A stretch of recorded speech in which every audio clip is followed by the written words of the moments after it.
ठीक है, यहाँ देखो। हरे कृष्णा, सभी का स्वागत है आज की कक्षा में। तो सभी लोग हाथ जोड़ के प्रणाम मंत्र पढ़ेंगे। ओम अज्ञानातिमिरान्धस्य ज्ञानाञ्जनशलाकया चक्षुरुन्मीलितं येन तस्मै श्रीगुरुवे नमः। श्रीचैतन्यमनोभीष्टं स्थापितं येन भूतले स्वयं रूपं कदा मह्यं ददाति सापदान्तिकम्।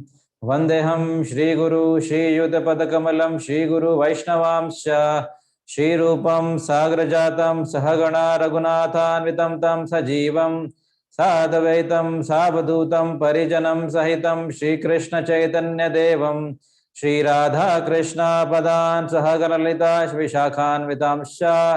हे कृष्ण करुणा सिन्धु दीनबन्धु जगत्पते गोपेश गोपिकान्त राधा कान्त नमस्तुते। तप्त कांचन गौरंगी राधे वृंदावनेश्वरी वृषभानुसुते देवी प्रणमामि हरिप्रिये। वाञ्छा कल्पतरुभ्यश्च कृपा सिन्धुभ्येव च पतितानां पावनेभ्यो वैष्णवेभ्यो नमो नमः। नमो विष्णुपदाय कृष्णपृष्ठाय भूतले श्रीमते भक्ति वेदांत स्वामिनिति नामिने। नमस्ते सारस्वते देवे गौरवाणी प्रचारिणे निर्विशेष शून्यवादी पाश्चात्य देशतारिणे। जय श्री कृष्ण चैतन्य प्रभु नित्यानंद श्री अद्वैत गदाधर श्रीवासादि गौर भक्त वृंदा। हरे कृष्ण कृष्ण कृष्ण हरे हरे, हरे राम राम राम हरे हरे। हरे कृष्णा। तो आप सभी का वेलकम है आज के सेशन में। और आज का जो टॉपिक है वो हमारा वैष्णव शिष्टाचार है, वैष्णव का आचरण। तो जैसे रूप गोस्वामी बताते हैं कि दो चीजें होती हैं, एक आचार और एक प्रचार। तो एक तो होता है आचार, मतलब कैसा हमारा आचरण होना चाहिए, और एक प्रचार होता है कि कैसे हम दूसरे लोगों को गोष्ठी करते हैं, दूसरे लोगों को बताते हैं, या जो चीज हमने सीखी दूसरे को बताना प्रचार हो गया एक तरह से। और जैसे चैतन्य महाप्रभु से गृहस्थ पूछते हैं कि एक वैष्णव का आचरण क्या होता है, आचार क्या होता है।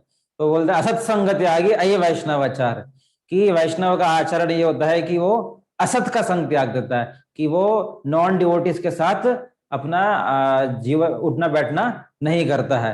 तो असत संग त्यागी अये वैष्णव आचार। तो उसी तरह से जैसे हमारा जैसे नाम है हरिनाम दीक्षा, दीक्षा ले रहे हैं, पर दीक्षा के साथ साथ हमारे जैसे हमारे जो आचार्य ने हमें इंस्ट्रक्शंस दिए हैं, या रूप गोस्वामी, सनातन गोस्वामी, उन्होंने जो पुस्तकें ली गई है, तो उसमें जो इंस्ट्रक्शंस है वो हमें फॉलो करने हैं। तो वो आचरण हो गया हमारा, कि उन्होंने हमें क्या बताया है। जैसे भक्ति रसामृत सिंधु में जाएंगे तो लिखा है 64 ऑफेंस टू डीटी। जैसे हम कुछ आज हम पढ़ेंगे, पर जैसे अगर आप कोई विग्रह पूजा करता है तो उसमें 64 अपराध होते हैं, 64 ऑफेंस होते हैं, 64 ऑफेंस डीटी। या फिर भक्ति रसामृत सिंधु आएंगे तो 64 प्रिंसिपल्स ऑफ डिवोशनल सर्विस, भक्ति करने के 64 तरीके कौन कौन से हैं।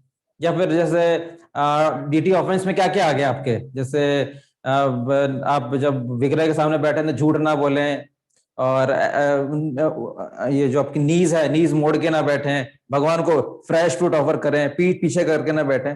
तो भक्ति में कहने का मतलब है कुछ हाँ होते हैं, कुछ ना भी होते हैं। जैसे हाँ हो गया कि 16 माला करनी है, ना क्या होगा कि 4 नियम, मांसा नहीं लेना, प्याज लहसुन लेना, बाहर का नहीं खाना, इस तरह से। तो भक्ति में कुछ जैसे कुछ चीजें अनुकूल होती हैं, कुछ चीजें प्रतिकूल होती हैं। अनुकूल मतलब ये मेरे भक्ति में सहायक होंगी, ये मेरे को आगे हेल्प करेंगी, तो वो अनुकूल हो गया। या फिर दूसरा आपका हो गया प्रतिकूल। प्रतिकूल मतलब कि जो आपको भक्ति में रोकेंगी, कुछ आपने गलत कार्य कर लिया तो आपको कुछ चीजें से, या फिर कहने का मतलब कुछ चीज दवाई लेनी है और कुछ चीजें आपको परहेज करनी है। दवाई मतलब हो गया कि हाँ भी अनुकूल है, दवाई लेनी है। जैसे अभी कोरोना आ गया तो आपको वैक्सीनेशन लेनी है, तो ये एक अनुकूल हो गया। और तो ये आपको वैक्सीनेशन लेनी है, सभी डॉक्टर्स रिकमेंड कर रहे हैं। और फिर प्रतिकूल क्या हो गया कि आप जो मास्क नहीं लगा रहे हैं, या आपको मास्क लगाना चाहिए, तो ये नियम हो गए, मास्क लगाना है आपको, आपको कुछ 6 फीट की दूरी रखनी है, ज्यादा लोगों से मिले नहीं। तो ये आपके लिए इंस्ट्रक्शंस हो गए। अनुकूल क्या हो गए कि आपको जो है वो वैक्सीनेशन लेनी है, तो वो दवाई हो गई वैक्सीनेशन, और नियम, कुछ नियम हो गए कि ये कोरोना के नियम है। तो उसी तरह से भक्ति में भी कुछ चीजें पता होनी चाहिए, भक्तों की क्या करना चाहिए और क्या नहीं करना चाहिए। या फिर गीता में भी एक श्लोक आता है, बहुत सुंदर सा श्लोक आता है।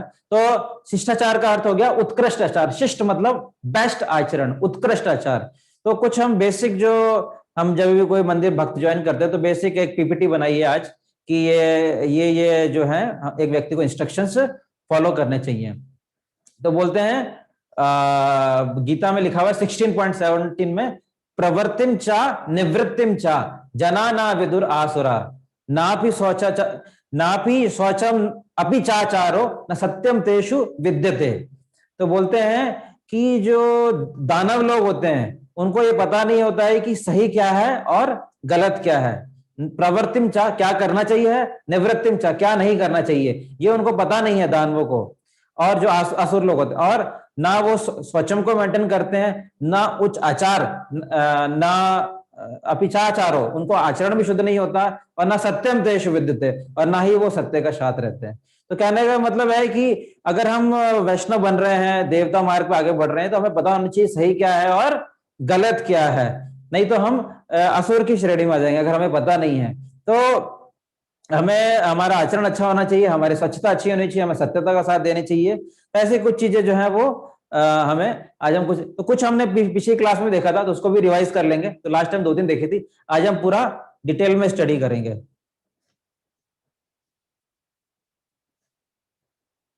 तो आज हम पहले हमारा जो टॉपिक डिस्कस करेंगे, वैश्य सदाचार का महत्व क्या होता है, कीर्तन शिष्टाचार क्या होता है, प्रवचन शिष्टाचार क्या होता है, प्रसादम शिष्टाचार क्या होता है, स्वच्छता शिष्टाचार क्या होता है, अर्च विग्रह के समक्ष वार्तालाप शिष्टाचार क्या होता है, और फिर उसके बाद पहनावा शिष्टाचार, बैटरी बैटरी पूरी ना, चार्जिंग हो रहा है, पहनावा शिष्टाचार क्या होता है, और फिर निर्माल्य क्या होता है, वार्तालाप क्या होता है, और वार्तालाप शिष्टाचार, और अधिकारियों को आज्ञा पालन, और 11 भगवान भाइयों के साथ सहयोग, और भक्तों से व्यवहार। तो हम कुछ रूप गोस्वामी शिक्षा या कुछ प्रभुपाद शिक्षाओं से हम यहाँ पर समझने की कोशिश करेंगे। आप पीपीटी देखते रहिए।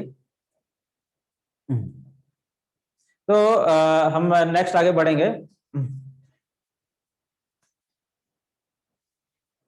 सबसे पहले वैश्य सदाचार का महत्व। तो चैतन्य चरितामृत में बहुत सुंदर श्लोक आता है, तो वहां पे लिखा हुआ है, मर्यादा लंघने लोक करे उपवास, यह लोका परलोका दुई हयनाश। तो कहने का अर्थ हो गया कि जो भी वैष्णव सदाचार का उल्लंघन करता है, संपूर्ण जगत उसका उपहास करता है, और इस प्रकार इस लोक में और परलोक में दोनों में ही वह नष्ट हो जाता है। तो चैतन्य महाप्रभु बहुत ही विशेष कह रहे हैं कि वैष्णव सदाचार का हमें उल्लंघन नहीं करना चाहिए, नहीं तो पूरा जगत यह लोका परलोका दुई हयनाश, वो भले इस लोक में हो या दूसरे लोक में हो, उसका नाश हो जाता है। भले वो भौतिक जगत में हो या आध्यात्मिक जगत में हो, दोनों ही जगह उसको वैष्णव आचरण, मतलब बोलते हैं ना, action speak louder than words. हम हो सकता है कि अच्छा प्रचार कर सकते हैं, अच्छा बोल सकते हैं, अच्छा ये करना चाहिए, 16 माला करनी चाहिए, पर जब तक हम आचरण अच्छा नहीं कर सकते तो लोग जो हमसे कब सीखेंगे, जब हमारा आचरण अच्छा होगा। लोग दूर से बोलेंगे, अरे हरे कृष्णा वाले डिवोटी वाले आ गए। तो हमारा आचरण ऐसा होना चाहिए कि दूर से ही हमें लोग हरे कृष्णा बोलने लग जाए, तो वो हमारा आचरण सही कहलाता है। तो ये हमें समझना है। फिर आगे ये श्लोक है, सनातन गोस्वामी सॉरी चैतन्य महाप्रभु सनातन गोस्वामी को समझा रहे हैं। तो यहाँ पे लिखा हुआ है श्लोक, यद्यपि तुम होय जगत पावन, तोमा स्पर्श पवित्र है देव मुनिगण, तथापि भक्त स्वभाव मर्यादा रक्षण, मर्यादा पालन है साधुर भूषण। तो जैसे साधु के क्या आचरण होता है, साधु को क्या गहना, भूषण मतलब क्या हो गया, गहना। साधु का क्या, जैसे गहने पहनते हैं, जैसे जिससे हमारी सुंदरता बढ़ती है, जैसे स्त्रियां लोग गहने पहनती है जिससे सुंदरता बढ़ती है, उसी तरह से वैष्णव लोग का गहना क्या है, वैष्णव का क्या जिससे वैष्णव सुंदर बनता है, वैष्णव दिखने में वाकई ये वैष्णव बनता है, वो हमें जानना जरूरी है। तो क्या बोल रहे हैं, हे सनातन, यद्यपि तुम हमें जगत पावन, तुम संपूर्ण ब्रह्मांड का उद्धार कर सकते हो तुम्हारे स्पर्श से, पर तुम्हारा स्पर्श पवित्र है देव मुनिगण, तुम्हारे स्पर्श से देवता और मुनिगण भी जो है वो शुद्ध हो जाते हैं। फिर भी वैष्णव आचार का पालन एवं रक्षण करना यह भक्त का स्वभाव है। तथापि भक्त स्वभाव मर्यादा रक्षण, तो एक भक्त को अपनी सीमाएं, मर्यादाएं और उसको अपनी लिमिट जो है वो पता होनी चाहिए। मर्यादा पालन है साधु भूषण, अगर वो मर्यादा का पालन करता है तो वो साधु का क्या हो गया, एक आभूषण हो गया। साधु की क्या हो गई, वो एक उसकी उपलब्धि हो गई कि वो मर्यादा का पालन कर रहा है। तो ये चैतन्य महाप्रभु जो है वो सनातन गोस्वामी को समझा रहे हैं, ठीक है।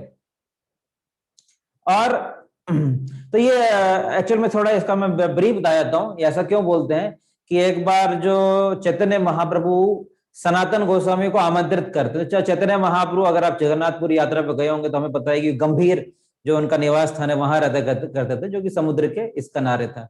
और सनातन गोस्वामी में भी समुद्र के उस किनारे में रहते होंगे। तो वो चैतन्य महाप्रभु आमंत्रित करते हैं सनातन गोस्वामी को कि प्लीज आप मेरे से मिलने के लिए आइए। तो जो जगन्नाथपुरी का जो सबसे मुख्य दरवाजा उसको बोलते हैं सिंह द्वार, या फिर पूर्वी दरवाजा भी कहते हैं, ईस्ट गेट। तो वो वहां से बहुत से लोग, पंडे, पुजारी गुजरते थे।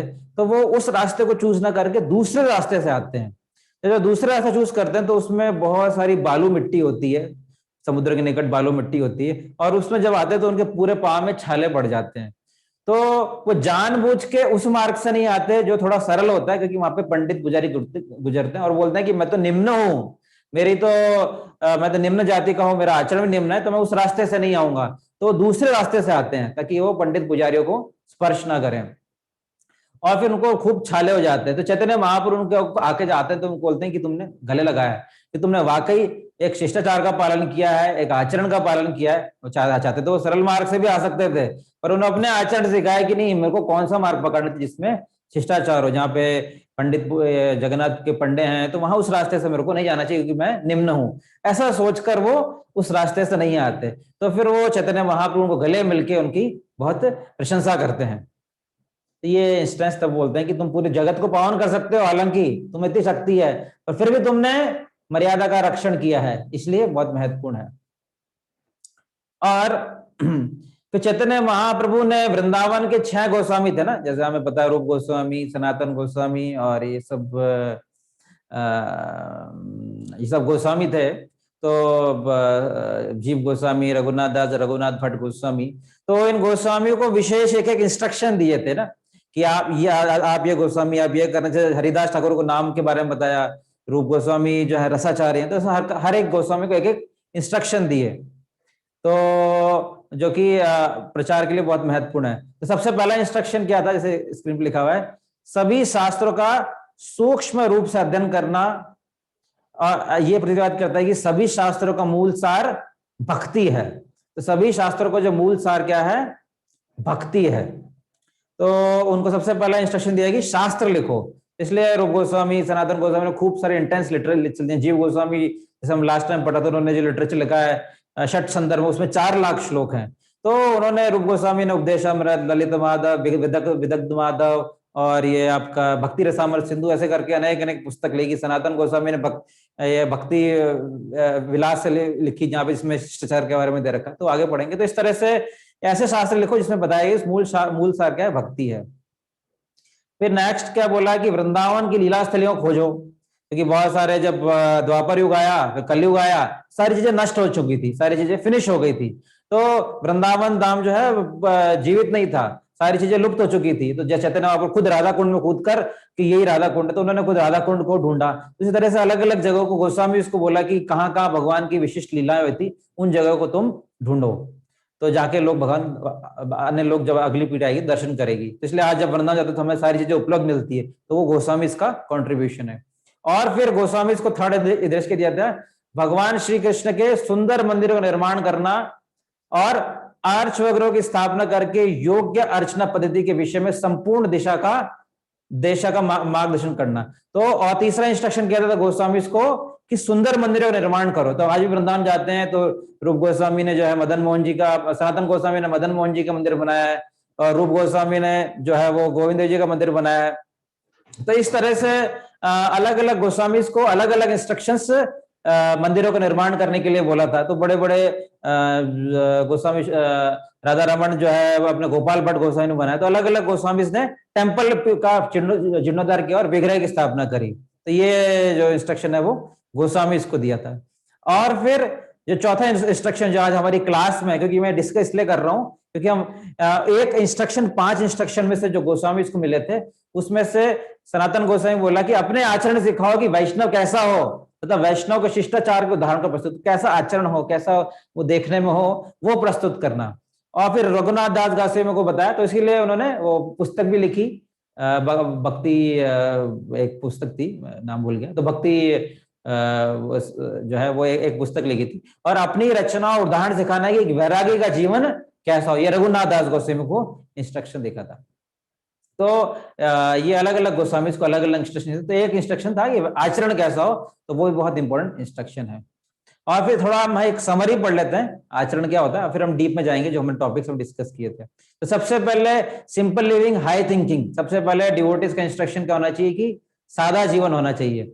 ऐसा नहीं कि आज के जीवन में बहुत सारे कॉम्प्लेक्स जीवन है, बड़े बड़े घर हैं, पर विचार जो है वो अपने खुद के लिए बड़े बड़े घर बना लिए और भगवान के लिए छोटा सा मंदिर भी, कोई पूजा अर्चना आरती नहीं होती। कहीं आप जाओगे घरों में आजकल मॉडर्न घरों में तो बड़े बड़े घर बना रखे हैं और कोई भी आरती पूजा, एक छोटा सा मूर्ति होगा, शाम को एक बत्ती दिया बत्ती कर ली और हो गया। तो पर ऐसा नहीं होना चाहिए, सादा जीवन होना चाहिए। हमारी लिविंग हो सकता है सिंपल हो, पर हमारे थॉट्स जो है वो हमेशा कृष्ण में होने चाहिए, उच्च विचार होने चाहिए। और सबसे बड़ा नियम क्या है, निरंतर भक्तों का जीवन कैसे हो, इसमें बहुत सारे नियम हैं, पर सबसे मूलभूत नियम वो याद रखना, वो क्या है, निरंतर कृष्ण का स्मरण और कभी उनका विस्मरण ना होना। तो जैसे कि वो श्लोक आता है, ये ना के न प्रकारे ना मना कृष्ण निवेशयेत सर्व विधि निषेधश्योर एतयोरेव किंकरा। तो always remember Krishna, never forget Krishna, हमेशा कृष्ण का स्मरण करो, कृष्ण को भूलो मत, ये सबसे पहला नियम है। और एतयोरेव किंकरा, बाकी जितने भी नियम है वो सब इनके सर्वेंट है। हो सकता है कोई छोटा नियम हो, कोई बड़ा नियम हो, पर सबसे पहला नियम है कि अगर कृष्ण की कॉन्शियस याद कर रहे हैं तो बहुत वही नियम हमें फॉलो करना है, ठीक है। ये हो गया। फिर अंतःकरण वैष्णव जो है गुलाब की पंखुड़ी के समान कोमल होते हैं, साथ ही वज्र के समान कठोर होते हैं। कहने का अर्थ है कि जैसे कोई नियम है, जो 4 नियम पालन करने हैं, तो उस नियम में वो कठोर होंगे। ऐसा नहीं कि 4 नियम हुए तो कोई तोड़ दिया, बाहर का खा लिया, या इस तरह का जो है इंस्ट्रक्शन जो है वो ऐसा नहीं कि उसको फॉलो नहीं कर रहे। तो वो कुछ नियम में जो बताया गुरु ने बताया उसमें बहुत ही कठोर होते हैं, पर अंतःकरण में वैष्णव गुलाब के पंखुड़ी, पर जब रिलेशन की बात आती है, डीलिंग की बात आती है, तो वो काफी सिंपल होते हैं, ठीक है, कोमल होते हैं। और वैष्णव जो होते हैं अदोषदर्शी होते हैं, दूसरों में दोष नहीं देखते हैं ना, केवल दूसरों का गुणगान ही करते हैं। ऐसा नहीं अरे ये वैष्णव ऐसे हैं, या यहाँ पे चीजें ऐसी हैं, या यहाँ चीजें व्यवस्थाएं बेकार हैं, तो वो दोष देखने का काम जो है वैष्णव का नहीं है। वैष्णव जो है हमेशा गुणगान करते हैं, बोलते हैं attitude of appreciation, attitude of gratitude. हमें एक एटीट्यूड डेवलप करना चाहिए, कैसे हम ग्रेटिट्यूड करें दूसरे का, ना कि एटीट्यूड ऑफ फॉल्ट फाइंडिंग नहीं होना चाहिए, ठीक है। और सदाचार के बिना कोई भी सफल नहीं हो सकता। शिष्टाचार नहीं है तो भले ही किसी ने वेदों के सभी अंगों का अध्ययन भी किया हो, पर फिर भी वह शुद्ध नहीं हो सकता। अगर मान लो उसने सारे वेद के सारे नियम पालन कर लिए पर आचरण नहीं है, तो वो कभी भी शुद्ध नहीं हो सकता, भले उसने खूब वेद पढ़े, खूब चीजें पढ़ी हों। और शिष्टाचार का पालन ना करने वाले यदि सभी शास्त्र परंगत वैष्णव बन जाता है तो भी मृत्यु के समय उसका समस्त ज्ञान नष्ट हो जाता है। अगर शिष्टाचार का पालन नहीं किया, भले उसने श्लोक पढ़ लिए है, तो सबसे पहले जो इंपॉर्टेंट है भक्ति में वो समझना है कि हमारी डीलिंग्स कैसी है, हमारा आचरण कैसा है, ठीक है। कोई साधना करनी है, मान लो कोई साधना में कम हो गया, कोई चीज में छोटा मोटा, चलो हारमोनियम मृदंग नहीं आई, कताली सीख ली, ठीक है, 2-4 चीजें नहीं आई, पर सबसे इंपॉर्टेंट है कि वो उसका आचरण कैसा है, वो भगवान याद रखते हैं, कैसी उसकी डीलिंग्स है, कैसे वो अपना आचरण करता है, वो सबसे इंपॉर्टेंट है, भगवान उससे प्रसन्न होते हैं। चलो प्रचार भी कम हो गया, कोई बुरी बात नहीं, पर सबसे पहले आचरण अच्छा होना चाहिए। और वैष्णव आचरण का त्याग करना निश्चित रूप से स्वयं के आध्यात्मिक जीवन के अंत करने के समान है। अगर आपने वैष्णव आचरण छोड़ दिया तो आपका आध्यात्मिक जीवन का अंत हो गया। और अच्छा आचरण आपका यश ऐश्वर्य बढ़ाता है और सभी अमंगलों का नाश करता है। और अगर आचरण अच्छा नहीं तो हमारा यश और ऐश्वर्य घट जाएगा। और प्रभुपाद बोलते हैं वैष्णव क्या पहचान है कि वो एक सभ्य व्यक्ति होता है। तो हम थोड़ा डीप में जाएंगे क्या वैष्णव आचरण है। तो हमने कुछ चीजें लास्ट में डिस्कस करी थी, 1-2 चीजें, पर आज हम बहुत डिटेल में उसको सारी चीजें डिस्कस करेंगे, ठीक है। तो सबसे पहले कीर्तन शिष्टाचार, ठीक है। तो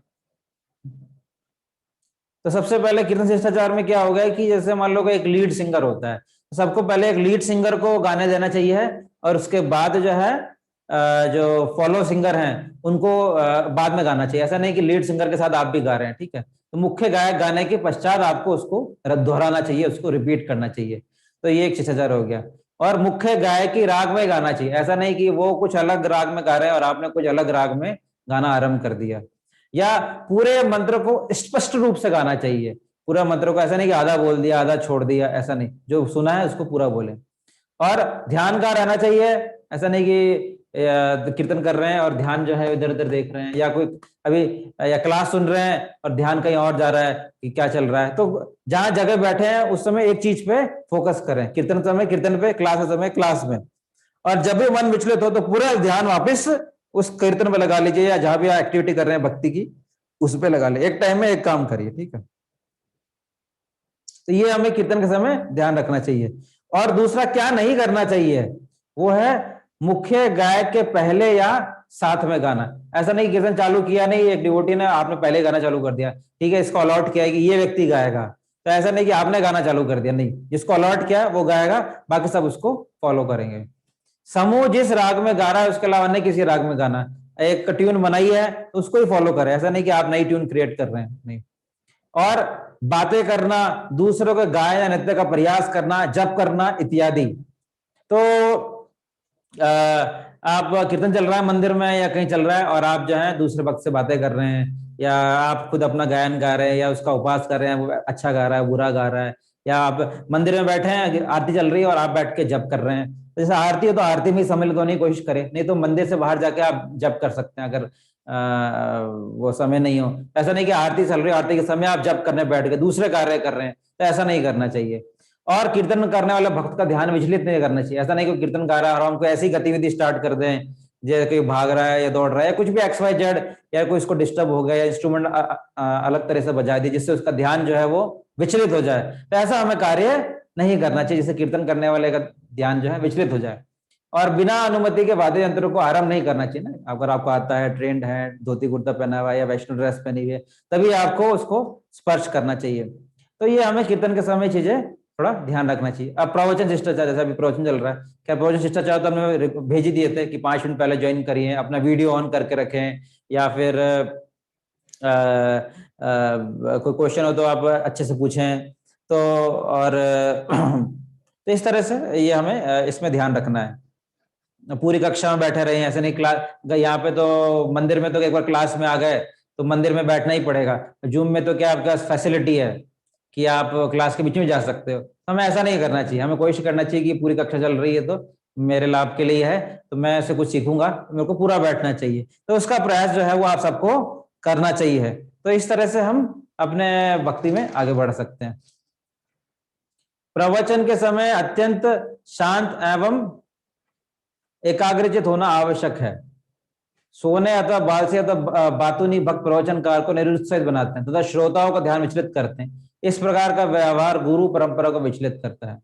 तो मतलब एक ऐसा अगर मंदिर के कॉन्टेक्स्ट में लिखा हुआ है कि मंदिर में बैठे हैं, अभी तो क्या मंदिर बंद है और हम अटेंड नहीं कर पा रहे, पर अगर आप मंदिर में बैठे हैं और आप बात कर रहे हैं या कोई दूसरा बात कर रहा है क्लास के बीच में, तो ऐसा नहीं करना चाहिए आपको। क्लास में तो क्लास में बैठे हैं, अगर बात करनी है तो फोन उठा के पीछे चले जाएं, या फिर हम ऐसे इस तरह से हमें करना चाहिए। मान लो कि फोन आ जाए जूम कॉल के बीच में, तो फोन डिस्कनेक्ट कर सकते हैं ताकि आप केवल क्लास में फोकस करें। तो इस तरह से आप अपना ये आचरण को फॉलो कर सकते हैं।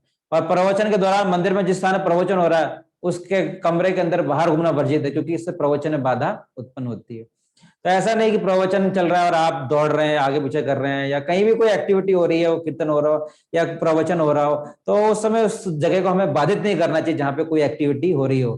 तो मान लो एक मूड में चल रही है, एक लीक में चल रही है, और कोई आके उसको डिस्टर्ब करे, तो वो आपका ड्यूटी है कि आप उसको प्रॉपर फॉलो करें।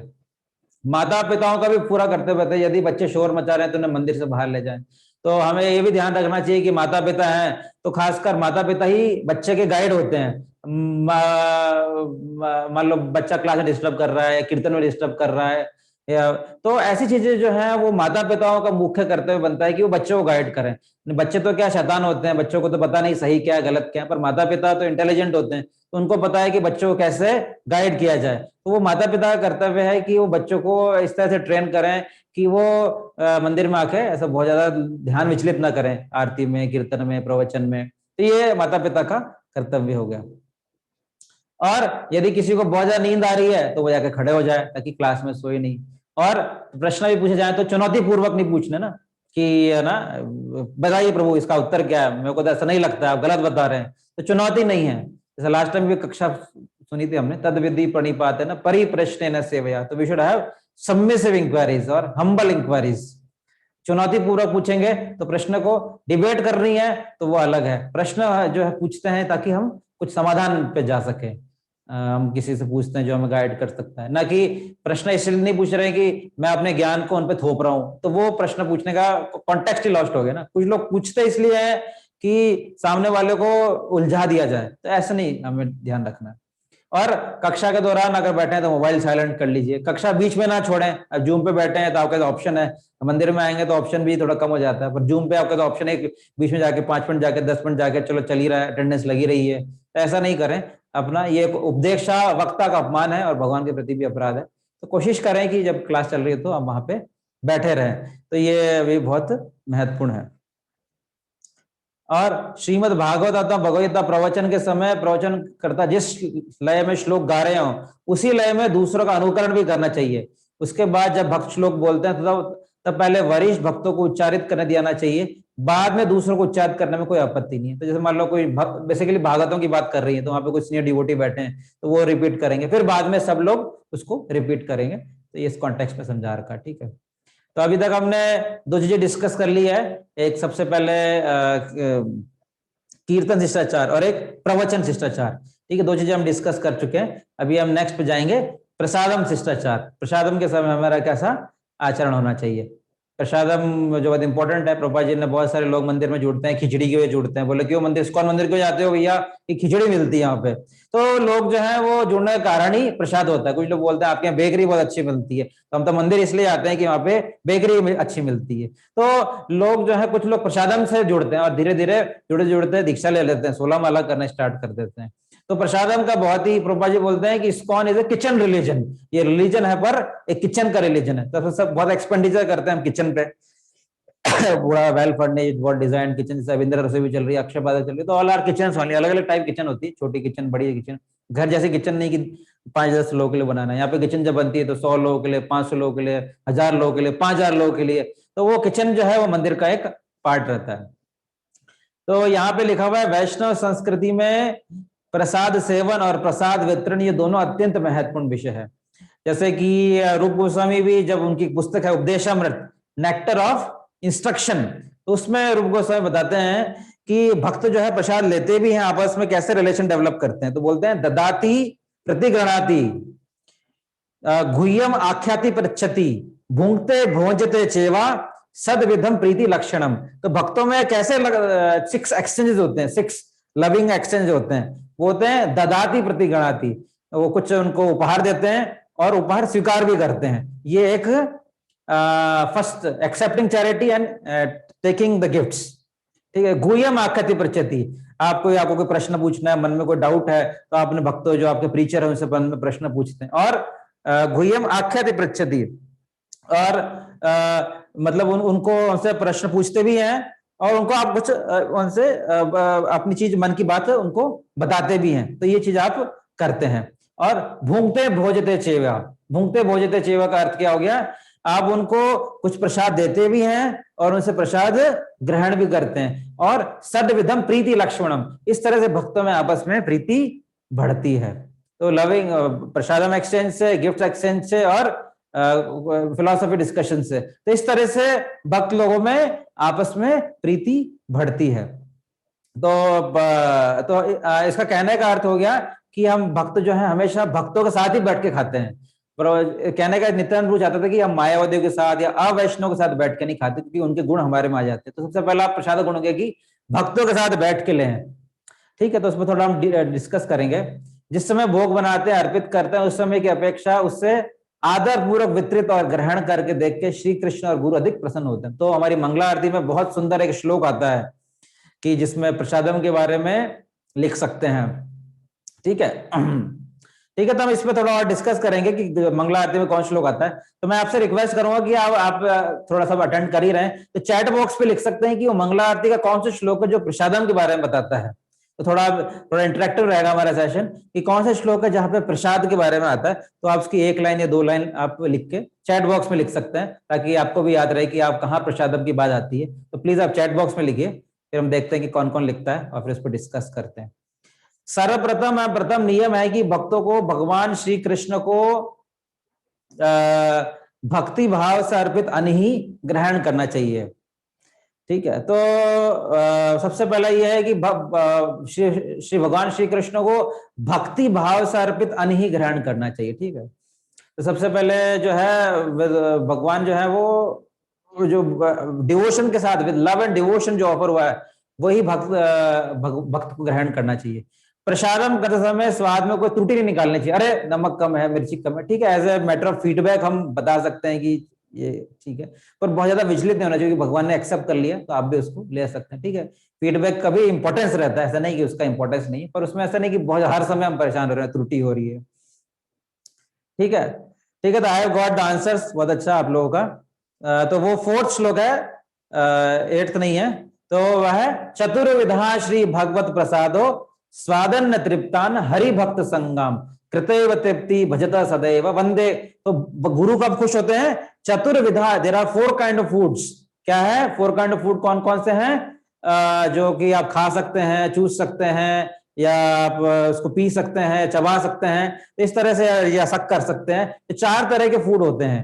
तो 4 तरह के फूड जो है वो चतुर्विधा श्री भगवत प्रसादो स्वादन्न तृप्तान हरि भक्त संगम। तो हरि के भक्त जो है वो जब उसको ग्रहण करते हैं तो कृतैव तृप्ति भजता सदैव, तो गुरु है वो बहुत ही तृप्त हो जाते हैं कि भक्त जो लोग हैं ये 4 प्रकार के फूड भगवान को ऑफर करके ग्रहण कर रहे हैं। तो प्रसाद ग्रहण करना भक्ति का भी बहुत महत्वपूर्ण अंग है। तो वो ग्रहण करना, खाना नहीं खाना, ऐसा नहीं। ऑनर प्रसादम ऑनरिंग होता है, ना कि ईटिंग होता है। तो ग्रहण करना चाहिए। ठीक है, और प्रसादम ग्रहण समय प्रसाद में कोई त्रुटि निकालनी चाहिए।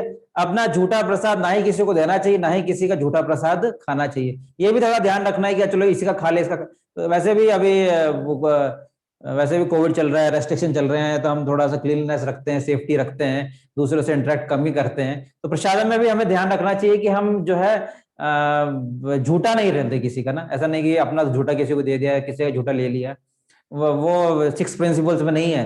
वो है कि जो ऐसा नहीं कि किसी उठा के दे दिया तो उससे प्रेम नहीं बढ़ेगा, उससे आपके प्रारब्ध जो है, अगर आपने किसी का अपना झूठा किसी को दे दिया तो क्या होगा, आपके जो पुण्य है उस व्यक्ति में चले जाएंगे और उस व्यक्ति के पाप आप में आ जाएंगे। तो आप वैसे ही, हम अपनी भक्ति के प्रारब्ध संभाल नहीं पा रहे हैं, अपनी भक्ति बड़ी कठिन से हो रहे हैं, दूसरे के पाप क्यों ले रहे हैं। तो ये हमें इस चीज का थोड़ा ध्यान रखना चाहिए। ठीक है, और खड़े होकर, चलते हुए, टेलीविजन देखते प्रसाद, तो प्रसादम भी क्या ग्रहण कर रहे हैं। ऐसा नहीं कि प्रसादम चल दिया और आप टीवी चल रहे हैं, आप आईपीएल देख रहे हैं। वैसे आईपीएल वैसे देखना नहीं, यहाँ पर कुछ आप देख रहे हैं, कुछ न्यूज देख ली, समाचार देख लिया, तो उस समय हमारी जो चेतना है वो डिस्टर्ब नहीं होनी चाहिए। बोलते हैं जैसा आना वैसा मन।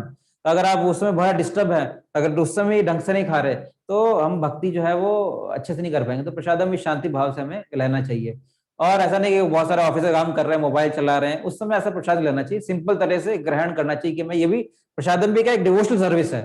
जैसे जप के समय जप कर रहे हैं, कीर्तन के समय कीर्तन कर रहे हैं, प्रवचन के समय प्रवचन कर रहे हैं, उसी तरह से प्रसाद के समय सिर्फ प्रसाद ही लेना चाहिए, क्योंकि हम उसको ग्रहण कर रहे हैं। और सबसे महत्वपूर्ण लाइन क्या लिखी हुई है यहाँ पे, तीसरा पॉइंट क्या है, भक्तों को भक्तों द्वारा बनाई गई, भक्तों द्वारा भगवान को अर्पित की गई, भक्तों द्वारा परोसा गया नहीं ग्रहण करना चाहिए। सामाजिक जीवन की मर्यादा प्रचार की आवश्यकता के अनुसार जितना संभव हो व्यवहार के योग्य उपरोक्त नियमों का आदर्श पालन करें। तो सबसे पहले है कि जो बनाने वाला है वो डिवोटी होना चाहिए, और भक्तों के द्वारा जो अर्पित कर रहा है, भोग लगाना है, वो वाला भी डिवोटी होना चाहिए, और जो सर्विंग कर रहा है वो भी डिवोटी होना चाहिए। क्वेश्चंस बाद में हम लेंगे, आप बाद में पूछ सकते हैं, क्वेश्चन का सेशन बाद में रहेगा। तो भक्तों द्वारा भगवान को अर्पित की गई, और ऑफर करने वाला भी डिवोटी होता है, और जो ग्रहण कर रहा है वो भी क्या होता है, एक वो भी डिवोटी बन जाएगा। जो भोग लगा रहा है, जो बना रहा है, कुक कर रहा है, वो डिवोटी होना चाहिए। जैसे अभी कोरोना चल रहा है तो वैसे भी सब रेस्टोरेंट होटल सब बंद हो चुके हैं, तो हम ऑलरेडी हम इंस्ट्रक्शन सीख चुके हैं कि बाहर का नहीं खाना, बाहर का सेफ नहीं रहता, हमें खुद का अपना खुद के हाथ से कुकिंग होनी चाहिए। कोशिश करना चाहिए कि आपके घर में भी आप ही कुक करें, या जो सोलह माला कर रहा है या डिवोटी है, कोई वैष्णव है या कोई ब्राह्मण है तो ठीक है, बाहर जा रहे हैं तो इतना कभी कभी नहीं हो पाता, तो भी कोशिश करिए कि अच्छे से कोई इस्कॉन टेम्पल हो, या बाहर भी हम जाएं तो हमें प्रसाद ही लेना चाहिए। अलग अलग ऑर्डर है, तो बाहर जाएंगे तो इस्कॉन टेम्पल, हरे कृष्ण मंदिर ढूंढना चाहिए, अक्षय पात्र ढूंढना चाहिए। वो नहीं मिले तो कोई देवता का मंदिर या कोई ऐसा जहाँ पे अच्छा सात्विक भोजन हो, नहीं तो जैन भोजनालय, जिस तरह जहाँ प्याज लहसुन न मिलता हो, इस तरह से हमें, या गुजराती भोजनालय, फिर हमें उस ऑर्डर में प्रसाद लेना चाहिए।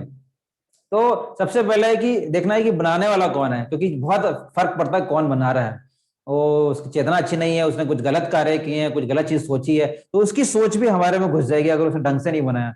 तो उसको भी यही सोचना है कि मैं भगवान के लिए बना रहा हूँ, तो आप में भी वही अच्छी चेतना रहेगी। अगर वो सोच रहा है कि मैं अपने लिए बना रहा हूँ या कुछ गलत करके वो स्वच्छ नहीं है, तो वो अस्वच्छता हमारे अंदर भी चली जाएगी। तो हमें भी कुकिंग, जो भी हम डिवोटीज वैष्णव कुकिंग करते हैं तो नहा धो के ही किचन में जाते हैं, ये हमें ध्यान रखना चाहिए। ऐसा नहीं कि बिना नहाए तो हम बना लिया कुछ, नहीं, ये गलत है।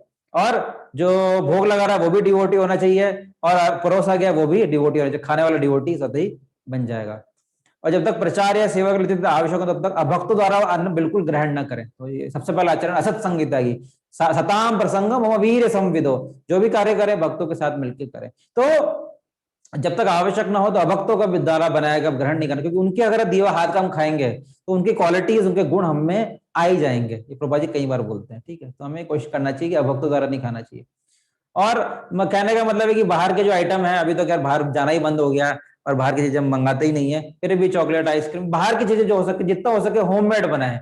बाहर का चीजें जो है वो उसको बिल्कुल अवॉइड करें। प्राकृतिक चीजें, नींबू शरबत जैसे हो, घर का जितना हो सके बहुत अच्छा है।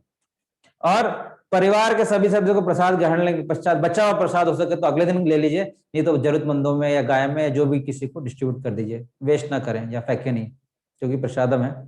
प्रसादम भगवान की कृपा है, भगवान से अभिन्न है। तो भगवान भावना से प्रसाद ग्रहण करें कि ये भगवान की कृपा है, ये भगवान से अभिन्न है। मतलब कृष्णा जो है एब्सोल्यूट है, कृष्णा जुड़ी हुई जो भी चीज है वो कृष्णा ही होती है। कृष्णा के विग्रह की पूजा, या कृष्णा की डीटी पैराफर्नेलिया, या कृष्णा का धाम, या कृष्णा जुड़ी हुई जो चीज है वो कृष्णा के बराबर ही होती है। तो प्रसाद और कृष्णा में भी कोई अंतर नहीं होता।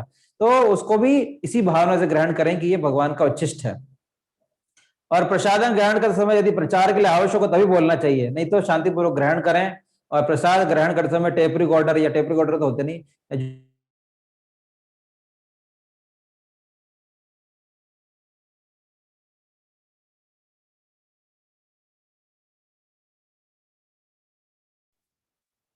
ठीक है। हाँ, सॉरी। तो ये लिखा हुआ है कि जो है प्रसादम भगवान की कृपा है और भगवान से अभिन्न है। तो प्रसादम जो है वो भगवान की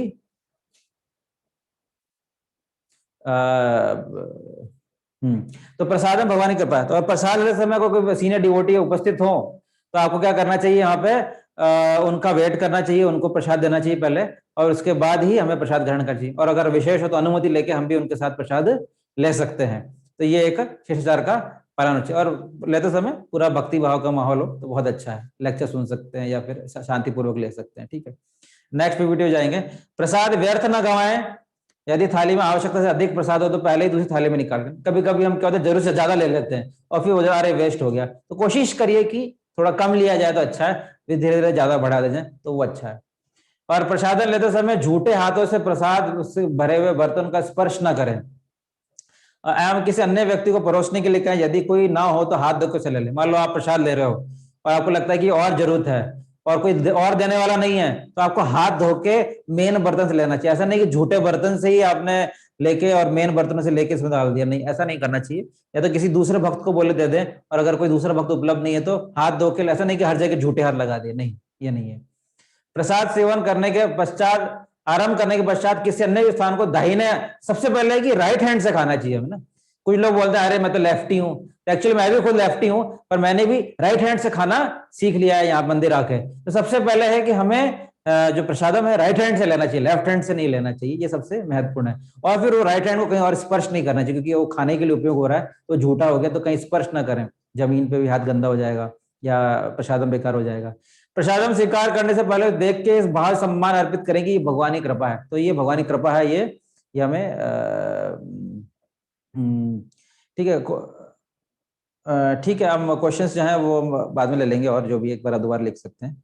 ठीक है, तो अभी तक हमने तीन चार टॉपिक पढ़ लिए हैं। एक तो शिष्टाचार का महत्व, फिर उसके बाद प्रसादम शिष्टाचार, फिर प्रवचन शिष्टाचार, और फिर कीर्तन शिष्टाचार, और फिर अभी पढ़ रहे हैं स्वच्छता शिष्टाचार। मैंने बोला नापी शौचम नापी चाचारो।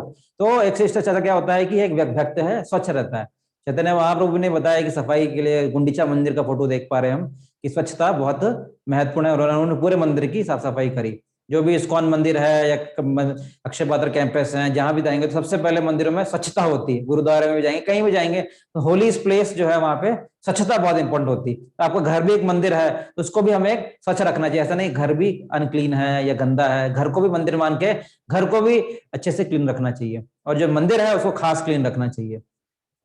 और प्रभुपाद बोलते हैं वैष्णव के 26 गुण होते हैं, उन 26 में से एक सबसे महत्वपूर्ण गुण है cleanliness. Cleanliness is next to godliness. Prabhupada ji बोलते हैं अगर कोई भगवान का भक्त है तो क्लीन होगा ही होगा।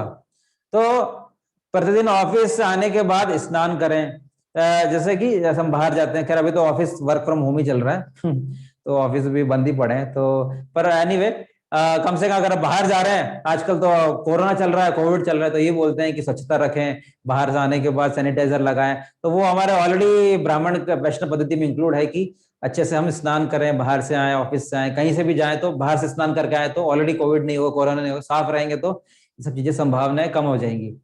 और दिन में कम से कम 2 बार स्नान करें, और शौच से निवृत्त होने का स्नान करें। अगर मान लो फ्रेश अप होने गए हैं, दीर्घ शंका के लिए गए हैं, तो आपको उसके बाद आपको स्नान करना चाहिए। ऐसा नहीं कि आप गए शौच होके अगर आप स्नान करके नहीं आए, तो ये वैष्णव परंपरा में नहीं है। तो ये हमें कोशिश करना चाहिए कि ये हम अपने बच्चों को भी सिखाएं, खुद भी इसको इंक्लूड करें अपनी लाइफ में, क्योंकि हम भगवान के टच में रहते हैं, घर में मंदिर होता है, भोग लगाना है, आरती करनी है, तो उसके लिए हमें और हमारे कपड़ों को भी स्वच्छ होना चाहिए। तो इसलिए हमें चीजों का थोड़ा ध्यान रखना चाहिए। और शौच में भी इंपॉर्टेंट है कि जैसे मान लो अगर ऐसे कपड़े पहन के जाएं जो कि आप बाद में उसको धो सकें तो और अच्छा है, ताकि उसको फटाफट धोया, उसको भी सुखा दिए, और फिर ताकि वो कपड़े भी क्या गंदे माने जाएंगे। अगर आप शौच करने गए हैं, दीर्घ शंका के लिए गए हैं, और फिर फ्रेश अप के लिए गए हैं, और वही कपड़े आप भगवान की सेवा में यूज कर रहे हैं, तो वो भी उचित नहीं होगा। तो एक तो आपको तो नहाना ही है, और कपड़े भी ऐसे पहने, कोशिश हो सकता है कि जो आप तुरंत धो सकें या फिर उसको यूज ना हो, ताकि आप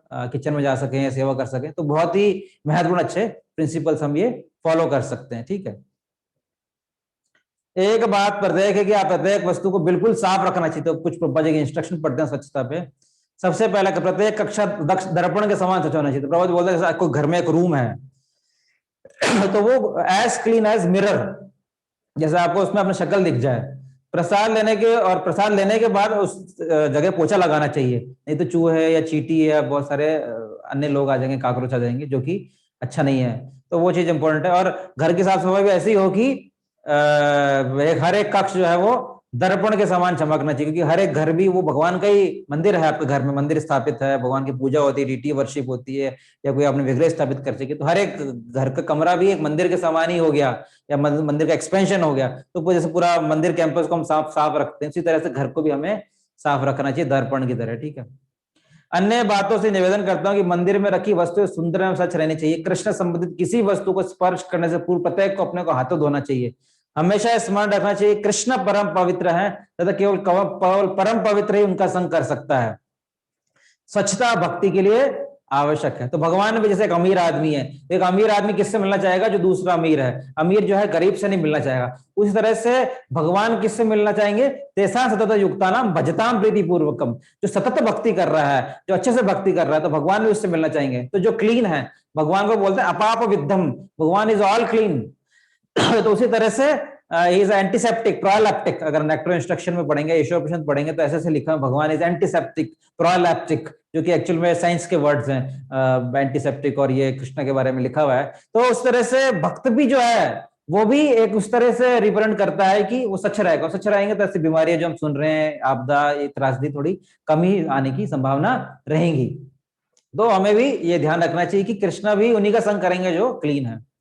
बाह्य रूप से अपने आप को स्वच्छ रखें, लेकिन हम प्रतिदिन 3 बार स्नान करना चाहिए ना, प्रभुपाद जी सब बोलते हैं, इसलिए 2 बार तो कर लेना चाहिए, तथा आंतरिक स्वच्छता के लिए हरे कृष्णा का जप करना चाहिए। तो बाहर से भी अभियांतर शुचि, बाह्य अभियांतर शुचि, बाहर से कैसे स्वच्छ होंगे, 3 बार स्नान करके, एटलीस्ट 2 बार स्नान करके, शौच के बाद जाके स्नान करके, और अभियांतर शुचि, अंदर से भी शुचि रहना चाहिए, ठीक है, वो जप करके, ठीक है। तो कहने का मतलब है कि हमें अच्छे से स्नान करना चाहिए, और घर को अंदर से बाहर से everything should be neat and clean. Prabhupada ji बहुत अजामिल के लेक्चर में बोलते हैं कि there should be neat and clean environment. तो अगर सब चीजें स्वच्छ होगी, सब चीज अरेंज, घर में मान लो बिखर रहा है और चूहे घूम रहे हैं या गंदा हो रहा है, तो वहां भक्ति का माहौल भी क्रिएट नहीं होगा। भक्ति का माहौल भी क्रिएट करने के लिए एक स्वच्छता होनी चाहिए, चीजें अरेंज्ड होनी चाहिए। एक तो नीट होता है और एक क्लीन होता है। क्लीन मतलब झाड़ू लगा दिया, पोछा लगा दिया, फैन लगा दिया, सही है। नीट मतलब प्रॉपरली डेकोरेटेड रखना चाहिए। ऐसा नहीं कि बुक इधर पड़ी है और पेंसिल के निशान पड़ रहे हैं, बच्चे घूम रहे हैं, बच्चे ने पूरा घर इधर उधम पैक रखा है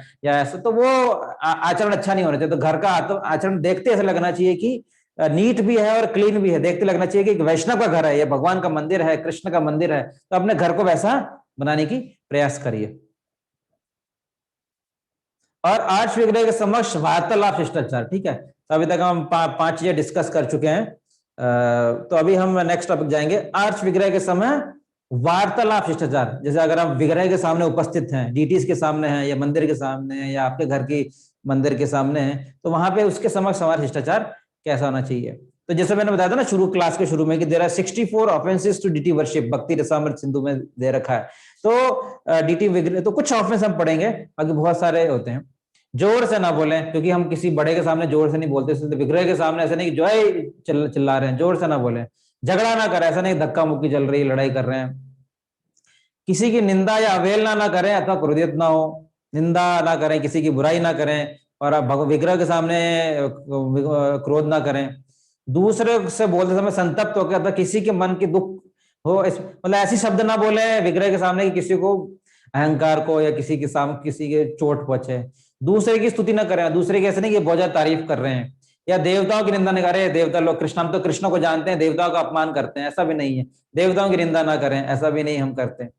और मजाक ना करें और व्यर्थ की बात नहीं, क्योंकि हम एक बहुत ही हाईली रिस्पेक्टेबल डीटीज के सामने हैं। पहले जब भी कोई फैसले होते थे, अभी तो कोर्ट होते हैं, कचहरी होते हैं, पर पहले जो भी फैसले होते थे वो डीटीज के सामने होते थे कि बोल भगवान की कसम खा, भगवान के सामने बोल। अभी तो लोग झूठी भगवान की कसम भी खा लेते हैं, पर कायदे से डीटीज के सामने, जैसे हमारे स्टोरी भी है साक्षी गोपाल, तो वो विटनेस बनती है और भगवान के सामने उसने कमिट किया था कि मैं अपनी बेटी की शादी तुमसे कराऊंगा।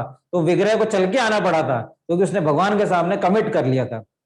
क्योंकि पहले तो था प्राण जाए पर वचन न जाए। जैसे हम दशरथ महाराज का था, उन्होंने अपनी पत्नी को वचन दे दिया कैकेयी को, तो उन्होंने 2 वचन उनको दे दिए।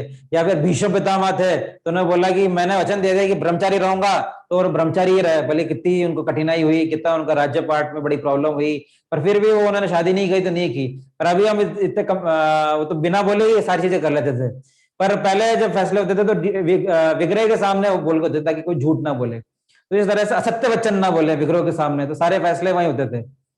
और टिप्पणी अतिथि अथवा भक्तों की कृष्ण भावना और वृद्धि अथवा प्रचार मदद हो रही है तो मंदिर में बोलना वर्जित नहीं है, परंतु इसके अतिरिक्त अन्य प्रकार की चर्चा मंदिर के बाहर ही होनी चाहिए। कभी कभी हमारे मंदिर में होता है कोई विशेष अतिथि आते हैं या कोई विशेष सेवा करता है विशेष उत्सव पे, तो हम उसको माल्यार्पण करते हैं या कुछ उसका नाम बोलते हैं। तो ऐसे प्रचार के हेतु अगर कोई कार्य है तो उसमें जरूर बोला जा सकता है, पर अन्यथा हम बहुत ज्यादा ऐसा किसी का प्रचार नहीं करते, क्योंकि भगवान है तो भगवान के सामने हम किसी का गुणगान या वृद्धि नहीं करते। तो कुल मिला के डीटीज के सामने हमें बहुत ही रिस्पेक्टेबल रहना चाहिए। बहुत ही ज्यादा हमें बहुत ही कोई भी अन्यथा बातें या इधर उधर की बातें या झूठ या सब चीजें नहीं बोलनी चाहिए। ठीक है, ठीक है। थोड़ा सा आप पॉइंट्स बनाते रहिए, हो सकता है काम आए। एंड में हम थोड़ा रिवीजन भी कर लेंगे, अभी समय नहीं है, टाइम मिलेगा तो हम रिवीजन कर लेंगे, तो कुछ पॉइंट्स आप लिख भी सकते हैं। ठीक है, अब 7th है पहनावा शिष्टाचार। एक वैष्णव को कैसे अपनी ड्रेसअप पहननी चाहिए। भक्तों के, जैसा मैंने पढ़ा था कि भक्तों का पहला जो नियम था वो सादा जीवन उच्च विचार। तो भक्तों की वेशा सदैव सादी, स्वच्छ एवं दूसरों को भगवान श्री कृष्ण का स्मरण दिलाने वाली होनी चाहिए ना। तो हमारी ड्रेस ऐसी नहीं होनी चाहिए कि सब लोग हमारी तरफ देखते रहे ना, बहुत भड़कीली ड्रेस पहन ली, बहुत चमकदार ड्रेस पहन ली, अरे भैया भगवान को देख नहीं रहे लोग, अरे उस दूसरे भक्त को देख रहे हैं कि मंदिर में भगवान देख नहीं रहे, दूसरे भगवान ने अच्छी ड्रेस पहनी है और ये भक्त भी बहुत बढ़िया है। तो ऐसा ड्रेस नहीं पहनना कि लोग हमारी तरह डाइवर्ट हो जाए, नहीं। ऐसी ड्रेस पहननी कि लोग कृष्ण को स्मरण करें, ना कि मेरी ड्रेस को या मेरे को स्मरण करें। तो वो ऐसा एक वैष्णव को नहीं करना चाहिए कि बहुत ज्यादा वो अपने आप को डेकोरेट किया हुआ है। भगवान भक्त की वेशभूषा सदैव साची, दूसरों को स्मरण देने वाले होनी चाहिए। मंदिर आने वाले भक्त को निम्नलिखित वस्त्र धारण करना चाहिए। पुरुष जो है प्रायतः धोती और कुर्ता, तो ये हमारा वैदिक सिस्टम है, सनातन धर्म का सिस्टम है, भारतीय संस्कृति है कि धोती और कुर्ता तो हमें पहनना आना चाहिए। तो अभी आप सब लोग दीक्षित हो रहे हैं, इनिशिएटेड हो रहे हैं, एटलीस्ट हो सकता है आप में से कुछ लोग प्रभु लोगों को, पुरुष लोगों को धोती नहीं आती होगी, तो आप धोती, वैसे तो अभी मंदिर भी नहीं आ रहे थे, ट्रेनिंग सिस्टम भी कर देते। तो पर एटलीस्ट कोशिश करिए कि आप घर में बैठ के कोई आसपास भक्त हो या यूट्यूब से देख के आप धोती पहनना सीख लें, और अब भी कभी भी आरती करें या मंदिर में पूजा करें तो धोती पहन के करें। तो ये बहुत ही अच्छा रहेगा। घर में भी हो सके तो ऐसा नहीं कि मंदिर आ रहे हैं तो धोती पहने, अगर आप घर में भी हैं तो बहुत अच्छी सिंपल ड्रेस है, कूल ड्रेस है, और इसको आप धोती कुर्ता आप घर में भी पहन सकते हैं, और इसको भी आप घर में फॉलो करने की कोशिश करिए। ऐसे नहीं, घर में भी वैष्णव रही है। अब तो पूरे दिन घर में ही रह रहे हैं, वर्क फ्रॉम होम चल रहा है, तो घर में वैष्णव बनने का प्रयास करिए। मंदिर भी बंद पड़े हैं तो वैष्णव का आचरण कैसे करेंगे? ऐसा तो नहीं कि मंदिर खुलेगा फिर हम धोती पहनेंगे। धोती अभी से पहनना स्टार्ट कर दीजिए, उसका वेट मत करिए। तो पुरुष जो लोग हैं वो धोती कुर्ता पहनते हैं, माता जी लोग जो है साड़ी पहन के रखें, सिर ढक के रखें, और अभी जो भी है भारतीय वेशभूषा के हिसाब से ऐसे बहुत भड़कीले चमकते हुए कपड़े की सब लोग डाइवर्ट हो रहे हैं, ऐसे कपड़े नहीं पहनने चाहिए। फिर किसी प्रकार से आप यह मजबूरी अवस्था में अथवा प्रचार में आवश्यक होने पर ही पहने ना, मतलब कोई दूसरे की ड्रेस पहननी है तो प्रचार के लिए हो सकता है पहनना पड़े। जैसे प्रभुपाद जी के टाइम डिवोटीज थे तो प्रभुपाद जी वैसे धोती कुर्ता पहनते थे, पर कभी कभी प्रभुपाद जी उनको इलेक्शन में खड़ा कर देते थे या कोई विशेष परिस्थिति तो उनको प्रभुपाद बोलते शर्ट पैंट पहन लो, तो वो परिस्थिति वाइज पहनते थे। पर इन जनरल पर डिवोटीज जो है, तो मतलब इवन वेस्टर्नर्स भी जो है वो धोती कुर्ता पहनते हैं। तो प्रभुपाद जी का इतना एफ्लुएंस है, इतना प्रभुपाद जी का इतना वो है कि वो जो फॉरेनर्स हैं उनको धोती पहनना सिखा दिया, और हम भारतीय होकर धोती कुर्ता वैष्णव परिधान में संकोच करते हैं, जीन्स पहन लेते हैं या ड्रेस पहन लेते हैं। तो हमें कोशिश करना चाहिए कि एटलीस्ट घर में, अभी तो वर्क फ्रॉम होम चल रहा है, घर में तो आप पहन सकते हैं एटलीस्ट, और बाहर भी जाएं तो स्त्री और पुरुष दोनों के वेशभूषा सादी, स्वच्छ, शुद्ध की स्वरूप हो। आधुनिक फैशन अथवा बहुमूल्य वस्त्र न पहने। आपके वस्त्र ठीक रीति अनुसार एवं सभ्य होने चाहिए ना, तो रीति के अनुसार होने चाहिए। सुगंधित तेल, है ना, बहुत इत्र, फव्वारा और ये सब श्रृंगार की अनावश्यक वस्तुएं जो है वो भक्त जो है थोड़ा सा सिंपल रहता है, तो कोशिश करिए कि इनसे हम थोड़ा दूर रहें। मंदिर में रहे या मंदिर के बाहर वैष्णव के लिए सादा रहना अत्यंत महत्वपूर्ण है। सदैव स्वच्छ कपड़े पहने, पिछले दिन के पहने वस्त्र न पहने, ठीक है। तो ये इंपॉर्टेंट है, मैंने लास्ट क्लास में बनाया था। जैसे मान लो आपने एक दिन एक कपड़े पहन लिए, तो वो अब जैसे सूती कपड़े हैं, अब वुलन की बात नहीं कर, सर्दी के कपड़े होते तो 15 दिन 20 दिन चलते हैं, 1 महीना चलते हैं, और उनको धूप में सुखा के भी वो काम हो जाता है उनका। अगर धोए धोए तो अच्छा है, नहीं तो धूप में सुखा के काम हो जाता है। सिल्क जो कपड़ा, जो विग्रह के कपड़े हैं, वो कभी खराब नहीं होता। कुछ अगर ऊपर से कुछ गिरी जाए तो फिर खराब माना जाता है। जैसे भगवान के कपड़े सिल्क के कपड़े होते हैं, तो वो बोलते हैं कि वो और लंबे तक चलते हैं। वुलन कपड़े थोड़ा 1 महीने तक चलते हैं, और जो कॉटन कपड़े होते हैं वो 1 दिन तक चलते हैं। अगर आपने आज पहन ली है तो कल सुबह आप उनको धो के ही पहनना चाहिए, या फिर जैसे धोती भी हम पहनते हैं तो एक दिन पहले फिर अगले दिन दूसरी धोती पहन लेते हैं, या फिर उसको धो के पहनते हैं। ऐसा नहीं कि वो जैसे हम कॉलेज में थे या थे कि एक जीन्स पहन रही है भाई महीने महीने भर चल रही है, ऐसा सब वैष्णव पद्धति में नहीं है। जो आज कपड़ा पहन लिया अगले दिन उसको दूसरा, ताकि हम विग्रह पूजा कर सके, भगवान की सेवा कर सके। इसलिए हमें एक बार जो कपड़ा पहन लिया वो अगले दिन नहीं पहनना चाहिए हमें, तो नहीं तो वो सूची नहीं मनाता, तो फिर वो विग्रह पूजा के लिए मान्य नहीं रहता, या फिर भगवान की पूजा के लिए या भोग लगाने के लिए तो वो मान्य नहीं रहता। एक बार पहन लिया उसको धो लेना चाहिए। और चैतन्य महाप्रभु कहते हैं वैष्णव का अर्थ क्या है? ऐसा व्यक्ति जिसे देखने मात्र से भगवान श्री कृष्ण का स्मरण हो जाए। तो हमें ऐसी ड्रेस नहीं पहननी कि हम अट्रैक्ट हो रहे हैं, नहीं, हमें लोग देख के ऐसे बोले अरे तो डिवोटी है। तो ऐसा हमारा आचरण, अच्छे तिलक लगा हुआ हो, हमारा अच्छा कंठी पहना हो, अच्छा ड्रेस हो, कि देखती अरे ये तो हरे कृष्णा के डिवोटी है, जो तो श्रील प्रभुपाद जी के शिष्य हैं, और हम अभी हम दीक्षा लेने जा रहे हैं, तो हमें अपने भक्ति के स्तर को और बढ़ाना चाहिए, थोड़ा पहनावे के स्तर को भी बढ़ाना चाहिए। ऐसा नहीं कि वो स्तर वैसा ही वैसा है, अभी दीक्षा ले रहे हैं, दीक्षा लेने के बाद भी वैसे के वैसे ही रह जाए, कि नाम मिल गया है, जपमाला कर रहे हैं, पर आचरण वैसा ही है, तो फिर वो वैष्णव कैसे हुआ? तो वैष्णव का मतलब है कि उसमें आचरण भी होना चाहिए। तो जिसे देखने मात्र से ही, आपको देख के ही लोग बोले अरे तो डिवोटी है, तो ऐसे आपको प्रयास करना चाहिए। अभी मंदिर खुले नहीं है तो घर को मंदिर बनाइए, घर में ही फॉलो करिए। तो ये हमें पहनावा। फिर यह है निर्माल्य स्वीकार करना, ठीक है। निर्माल्य मतलब, निर्माल्य का अर्थ होता है पूजा के समय भगवान को अर्पित की गई वस्तु, जैसे हार, फूल, चंदन, चरणामृत, घी का दीपक, तुलसी ना, जैसे हम भगवान को जो भी ऑफर करते हैं, अगरबत्ती ऑफर करी तो अगरबत्ती हम बाद में सूंघ सकते हैं, पहले नहीं सूंघनी, या भगवान को अर्पित फूल हो गए तो शाम के शयन के समय उतार दिए, या चरणामृत भगवान को स्नान के बाद चरणामृत जो मिला, या जो भी है दीपक, तो वो भगवान का प्रसाद स्वीकार करना। यस्य प्रसाद भगवत प्रसाद। पूजा होने के पश्चात भक्तों को द्वारा इन वस्तुओं को स्वीकार करके आंखों और मस्तक पर स्पर्श करके जय महाप्रसाद का उद्घोष करना चाहिए, उनको स्तुति करते हुए। जैसे आपको कोई प्रसाद मिला, माला मिली, तो आप जय महाप्रसाद बोल के उसको सर पे लगा सकते हैं, या माला हो तो गले में पहन सकते हैं, सर पे लगा सकते हैं और सूंघ सकते हैं, जैसा भी, जैसे आरती हो तो आरती को आप ले सकते हैं। तो इस तरह से उसको जय महाप्रसाद लेके उसका उद्घोष कर सकते हैं, क्योंकि निर्माल्य का आदत करने के पश्चात उन्हें एकत्रित करके नदी, तालाब या समुद्र में प्रवाहित कर देना चाहिए। तो कोई भी एक प्रॉपर डिसेंट या किसी पेड़ में जाके, या जो भी एक रिस्पेक्टेबल उसका होता है, क्योंकि उसको घर में रख भी नहीं सकते और खराब भी हो जाता है, उन चीजों को कहीं प्रॉपर रिस्पेक्टेबल डिस्पोजेबल हमें करना चाहिए, या फिर गले में पहन के और सूंघ लेते हैं। और फिर प्रसाद निर्माल्य फूल माला को तुलसी पौधा के नीचे जमीन में डाल देना बेहतर है। मतलब जो भी मिले फूल माला, उसको मतलब प्रॉपर कोई तुलसी की चीज मिले, कंठी माला टूट गई तो तुलसी पेड़ नीचे डाल दी, इस तरह से ऐसा। चरणामृत जो है वो उसका आदरपूर्वक सेवा करना चाहिए। चरणामृत, फूल, हार, तुलसी पत्र नीचे ना गिरे, तो बाएं हाथ की हथेली जो है वो नीचे ले लीजिए, ताकि ऐसा नहीं हो कि चरणामृत लिया आधा गिर गया, तो वो भी बहुत अपराध होता है। तो कोई भी चीज फूल पत्ती ली है तो ऐसा नहीं कि नीचे गिर गई, तो वो भी प्रसाद है, तो कोशिश करें कि नीचे ना गिरे जितना हो सके।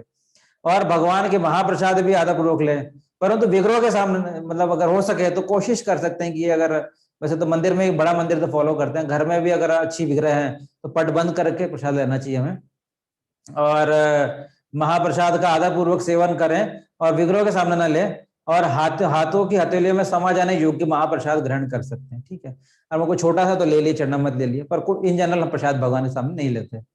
अर्पित दीपक को हाथ देने के लिए हाथ से दीपक का स्पर्श करके मस्तक पे जय महाप्रसाद बोल सकते हैं। और भगवान के वस्त्र भी निर्मल है, जो भगवान को अगर कोई घर में विग्रह है, गौर निताई की, लड्डू गोपाल की, जगन्नाथ जी को डीटी है, तो उनके वस्त्र निर्मल है, उनको भी प्रसाद के रूप में आदरपूर्वक वितरित किया सकते हैं। मान लो कोई पुरानी होगी ड्रेस, फिर हमारे मंदिर में तो आज भी जो है, जो 2012 में पहले ड्रेस बनाई थी, अभी कुछ दिन पहले ही बनाई थी, तो अभी भी जो ड्रेस 2012 में बनाई थी, हालांकि हर फेस्टिवल, हर उत्सव नई नई ड्रेस आती रहती, पर अभी जो विग्रह 10 साल पहले बनाते थे, वो आज भी वो ड्रेस बनाई जा रही है, तो वो हमें वितरित करने की जरूरत नहीं। अगर सिल्क की अच्छी बनी हुई तो डिस्ट्रीब्यूट करने की जरूरत नहीं है। और फिर भी अगर कुछ खराब हो गया तो उसको किसी भक्त को दे सकते हैं, या फिर कहीं फोटो फ्रेम बना के रख सकते हैं, या कोई तुलसी का ड्रेस बना सकते हैं, तुलसी गमले का। भारत के अधिकांश मंदिर रखा जाता है कि दर्शन आरती के पश्चात पुजारी थोड़ा सा प्रसाद देते हैं, सभी को आके बांटते हैं। कभी कभी प्रचार की दृष्टि से नए भक्तों को प्रसाद बांटा जाता है, भक्त इस उस चीज को स्वीकार करते हैं। संभव हो तो प्रसाद हम भगवान के समक्ष न खाके मंदिर के, कोई भी चीज हो तो मंदिर के बाहर जाके ले, कोशिश करें, ठीक है। आध्यात्मिक पुस्तकें, जप माला, जैसे चैंटिंग बीट्स हैं, करताल है या मृदंग है, तो उसको जमीन पे ना रखें, और करके अपवित्र स्थान पे ना रखें ना। कोई भी चीज उसको प्रॉपर, मृदंग भी हो गया तो ऐसा नहीं कि जमीन पे पटक दिया, प्रॉपर एक मृदंग की रखने की जगह होनी चाहिए। ऐसा नहीं कि आपने उसको जमीन पे रखा हुआ है, गंदा हो रहा है, तो वो बलराम जी का अवतार है या करताल है, तो उसको प्रॉपर भगवान जुड़ी चीजों को ढंग से रखें। और जपमाला है, ऐसा नहीं कि बिस्तर पे रख दी, कहीं भी रख दी, तो प्रॉपर उसको खूंटी में टांग के आप कहीं पे प्रॉपर, जैसे मंदिर में होता है, तो ऐसे कुछ स्पेशल जगह रखें जहां पे आप रख सके। और किसी पवित्र वस्तु को, कोई भी पूजनीय वस्तु तो उसको ढंग से यूज करें, आरती है या जो भी चीज भगवान की सेवा में लगे उसको ढंग से यूज करें। किसी पवित्र वस्तु को पैर से स्पर्श न करें, जो कार्य हाथ से हो सके उसके लिए व्यर्थ में पैरों का प्रयोग नहीं। और ये भी एक इंपॉर्टेंट है कि पांवों का उपयोग हमें कम से कम करना चाहिए। मान लो हम कोई भी काम करते हैं, जैसे कोई बाल्टी भी हो गई, खिसकानी है बाथरूम में, तो पांव लगा दिया, तो वो सब हमें अवॉइड करना चाहिए, क्योंकि अगर हम किसी को पांव लगाते तो उसका हम डिसरिस्पेक्ट करते हैं। एक बाल्टी में एक परमात्मा होते हैं, तो जितना हो सके हमें, मान लो अगर विशेष फोर्स की आवश्यकता है तो पांव लगाना पड़ता है, पर कोशिश करें जितना हो सके हम अगर हाथ से कर सकें तो बहुत ही अच्छा है। इस चीज का हमें ध्यान रखना चाहिए। पांव का उपयोग जो है किसी को स्पर्श करने के लिए हमें नहीं करना चाहिए, जो कि उचित कार्य नहीं माना जाता, ठीक है। और ग्रंथ हो गया, बुक हो गया, भक्त हो गया, या प्रसाद हो गए, भगवान को अर्पित किए गए पुष्प तथा अन्य वस्तुओं को लांगे नहीं। किसी को भी कभी कम देखते हैं गौड़िया संप्रदाय में जाते हैं, गौड़े मठ जाते हैं, या कहीं मायापुर जाते हैं, तो भक्त लोग जो है कई भक्तों के बीच में जाते हैं तो थोड़ा हाथ दे देते हैं, हाथ से देते हुए चुपके से ऐसे निकलते हैं, मतलब थोड़ा डिसरिस्पेक्ट करते हुए ना, कि हम निकल रहे हैं तो थोड़ा सा परमिशन लेते हुए, ऐसा नहीं कि किसी को लांगते हुए निकल गए। या कोई भी ग्रंथ है या प्रसाद है उसको लांगना नहीं चाहिए, और भक्तों के साथ भी ऐसा नहीं। पवित्र वस्तुओं को एक व्यक्ति से दूसरे व्यक्ति देते समय फेंकना, ऐसा नहीं कि माला ये तो फेंक दी, जप माला फेंक दी, बुक फेंक दी, गीता फेंक दी, ऐसा नहीं। दे रहे हैं तो रिस्पेक्टफुल से आप उनको दे सकते हैं। जप माला, ग्रंथ, गोपीचंद आदि पवित्र वस्तु स्नान घर में न ले जाए, पवित्र वस्तु को बाथरूम में ना ले जाए। और गुरु है भगवान श्री कृष्ण की प्रतिमा और जब वहां विग्रह की पूजा हो रही है उसको तो अत्यंत सावधानी पूर्वक ध्यान रखें। और हरिनाम चद्दर आती तो उसको जमीन में स्पर्श न करें। और जब भी वस्त्र है, आभूषण है, बर्तन है, भगवान जुड़े हुए आरती के पैरा पड़ने लिया है तो उनको योग्य स्थान पर रखें, कपड़ों को अच्छी तरह से लपेट कर रखें। मतलब ये सब चीजें बहुत इंपॉर्टेंट है। और अस्वच्छ, अगर हाथ गंदा है, झूठा है, तो उससे भगवान की चीजों को स्पर्श ना करें, ना बच्चों को करने दें। और भगवान, क्योंकि भगवान और भगवान जुड़े हुई चीजों में कोई अंतर नहीं है, अभिन्न है। भगवान श्री कृष्ण संबंध वस्तु में किसी प्रकार की भिन्नता नहीं है। अभिन्ना तो नाम नामीनो, भगवान और भगवान के नाम में कोई अंतर नहीं, इसी तरह भगवान और भगवान की वस्तुओं में, उनके वाद्य यंत्रों में कोई अंतर नहीं है। उनका अनादर करना मतलब भगवान का अनादर है। इससे हमारे हृदय में शुद्ध भक्ति उदय होना संभव नहीं है, क्योंकि उनका उपयोग भगवान श्री कृष्ण के सेवा में होता है। ये वस्तुएं सामान्य ना होकर पूजनीय है, ये सदैव स्मरण रखना आवश्यक है। अतः उपयुक्त वर्णित सभी नियम अत्यंत महत्वपूर्ण है। तो ये नियम हो गया निर्माल्य स्वीकार करना, ठीक है। फिर क्या हो गया, नेक्स्ट हो गया वार्तालाप शिष्टाचार, कैसे बातें करनी चाहिए। तो हर एक व्यक्ति बहुत बोलना चाहता है ना, हर एक व्यक्ति बड़बड़ बड़बड़ बड़बड़ बोलता रहता है, चुप कोई नहीं रहना चाहता नहीं है। कलयुग में हर लोग एडवाइस देना चाहते हैं, तो हर एक व्यक्ति बहुत बोलना चाहता है।